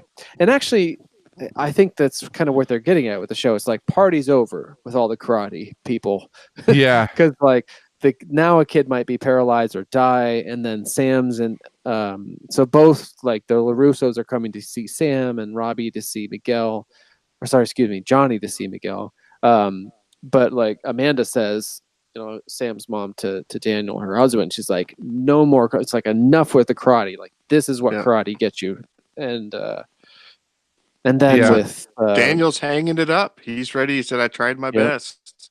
Yeah, and he's at the end. He's hanging it up. Mr. Miyagi's photograph and no Robbie. I think that was really poignant. The fact that like Robbie disappears and they make it a point to they're tying up story arcs from this season, and you don't know what happened to him. Like he ran off. Shit. Yeah, I thought of that, but it didn't occur to me till now. It's like maybe he's running to Kreese, or maybe Kreese will intercept him in his I don't know, but that Robbie's such a good kid at this point. Like he is. He really is.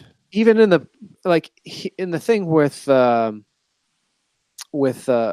he goes to the country club and he just like comes clean to the LaRussos immediately. He's like, you know, I used to be in this different place and I shouldn't be here. But then he does kind of slip when he and Sam are kind of becoming a romantic item, and then Miguel brings the medal back. He doesn't tell Sam that. He like plants it in the thing and makes. They had just kissed for the first time. Yeah. But like even that, like he owns up to eventually. But like so it's I don't know. I hope Kreese doesn't get him, but he does disappear. Yeah, that's a good point. But Kreese does get the gym by the handshake deal with the owner. Such bullshit. And Johnny goes back to the. So I mean, just to wrap up the whole hospital thing, like Johnny's, you know, Miguel was in some ways more Johnny's son than Robbie. Like he hasn't had a chance to be a father to Robbie, but he has been a real father figure to Miguel, and that's been really pronounced through the season. And then now he's got this burgeoning romantic relationship with Miguel's mom, which I don't even think Miguel knows about. But he then. But like, but she kind of scorns him because she's like, "Oh yeah, she's like, my son was a sweet boy, until he met you and all this karate, and Johnny was just like, oh goddamn, Zabka is so good in this whole thing." But then, so he loses his. He's worried, I'm sure, about Miguel in just terms of like how he will do and what his responsibility is there, but like. He's kind of lost everything that he had worked for that he was like holding, you know, dear. He's like, he was making progress in life. When we met Johnny, Johnny was completely alone. And through this family, he was kind of finding a family and reconnecting with him, his karate and all this. And then Kreese is kind of, so that's the other part of it. She what's her name? Fuck, sorry. Moto. Carmen. Carmen tells Johnny, I never want to see you again. He's like, he just kind of nods and wanders off, and they play Cruel Summer again, but like real slow down. And Johnny pictures all these moments with Miguel that he had, and then he goes back to the dojo and he hears like the familiar sounds of, you know, board strike, you know, all that kind of stuff that even we know the sounds of from Karate Kid and the Cobra Kai dojo with Kreese at the front of their class. And in the back room that they've kind of slowly set up the back room throughout the season, Kreese is holding like his own class, like with Johnny's students who are now just they're full dark side, basically. Yeah. Like he goes to make a move on Kreese and they crowd in around like to protect him. Like because Miguel showed mercy and that's why he lost. Yeah. Real life shows no mercy. Yeah. And oh man, it was quite the ending. It was. Yeah. Well, then Johnny I'm says ready. he just like looks at them all and he goes, "This was a mistake," and he turns around and Yep. leaves. And you don't necessarily know what he means by that. But Right. then, like that's when he drives his Cobra Kai mobile out to the beach and has all the memories and stuff. But then he just like walks away from the car, throws the keys in, and just like seems to leave everything behind. Like yeah.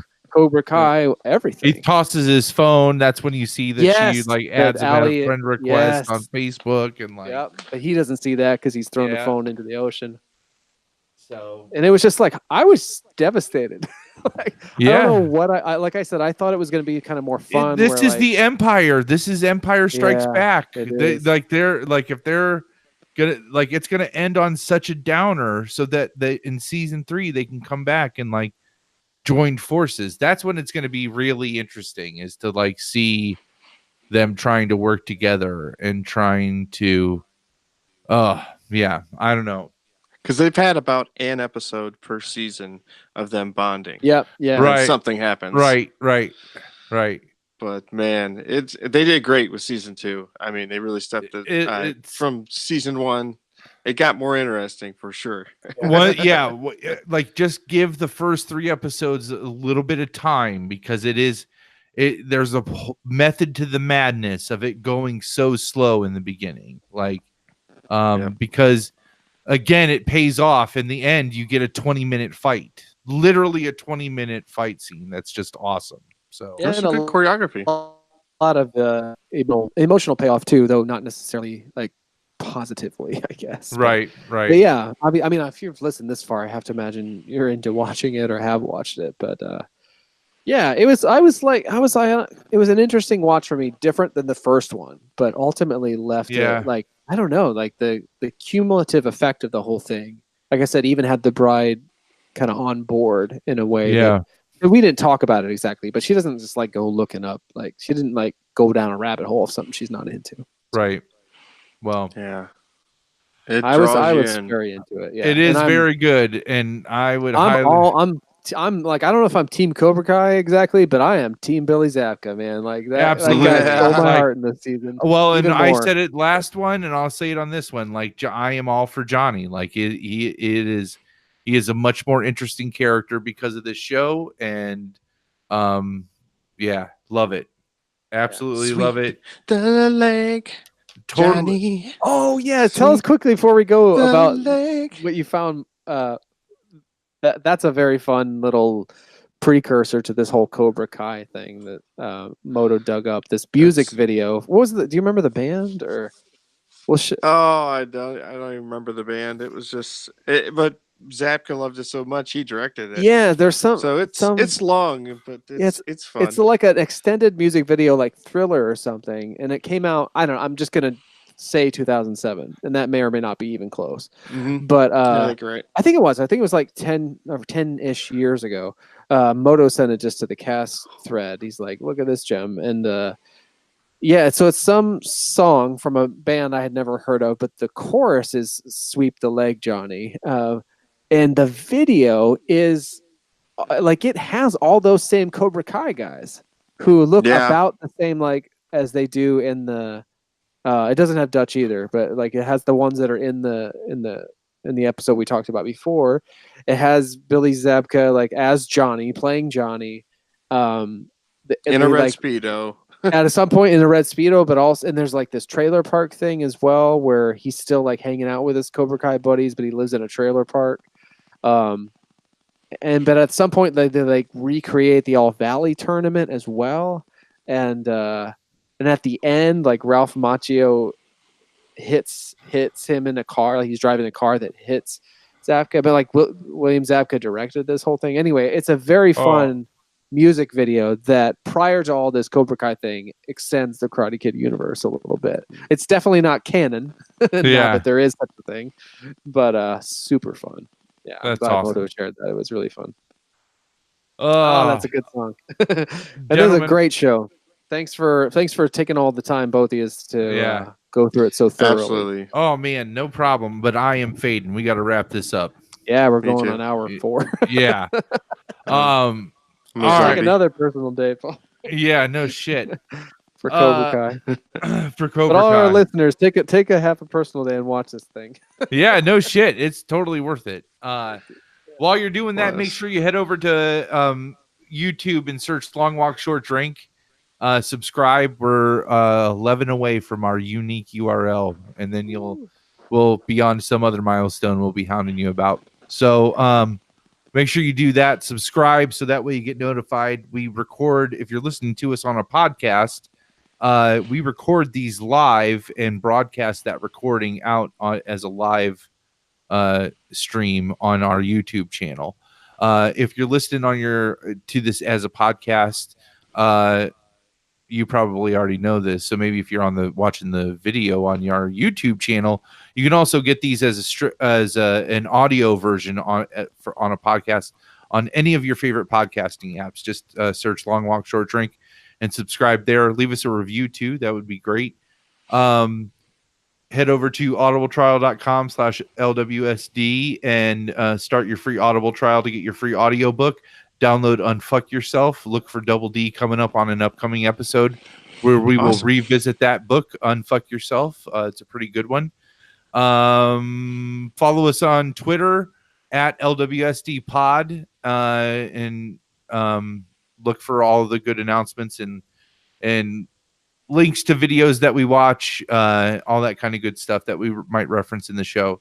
Other than that, subscribe to YouTube Red and just binge. You can get through both seasons of Cobra Kai, I think, in your 30-day trial at the very least. Oh yeah. But I can tell you right now, it's worth not having the ads on the YouTube videos. So yeah, go YouTube Premium. Yeah. Support the organization that gives us Cobra Kai. Yeah, and absolutely. Also the medium to do these hangouts. You got it. it. So you guys got anything else? No, sir. No, this was great. Excuse me. Yeah, it was a pleasure. I got that. It was an absolute pleasure. Thank you for talking about such a great fucking show that really got me in the feels. Man, thanks for watching it. It's nice knowing when it's like nobody had texted me. It's like, so nobody's finished this. I can tell nobody's finished this. No, I literally hours ago. Hours. This morning when I woke up, I had not finished the show. So the season 2. So.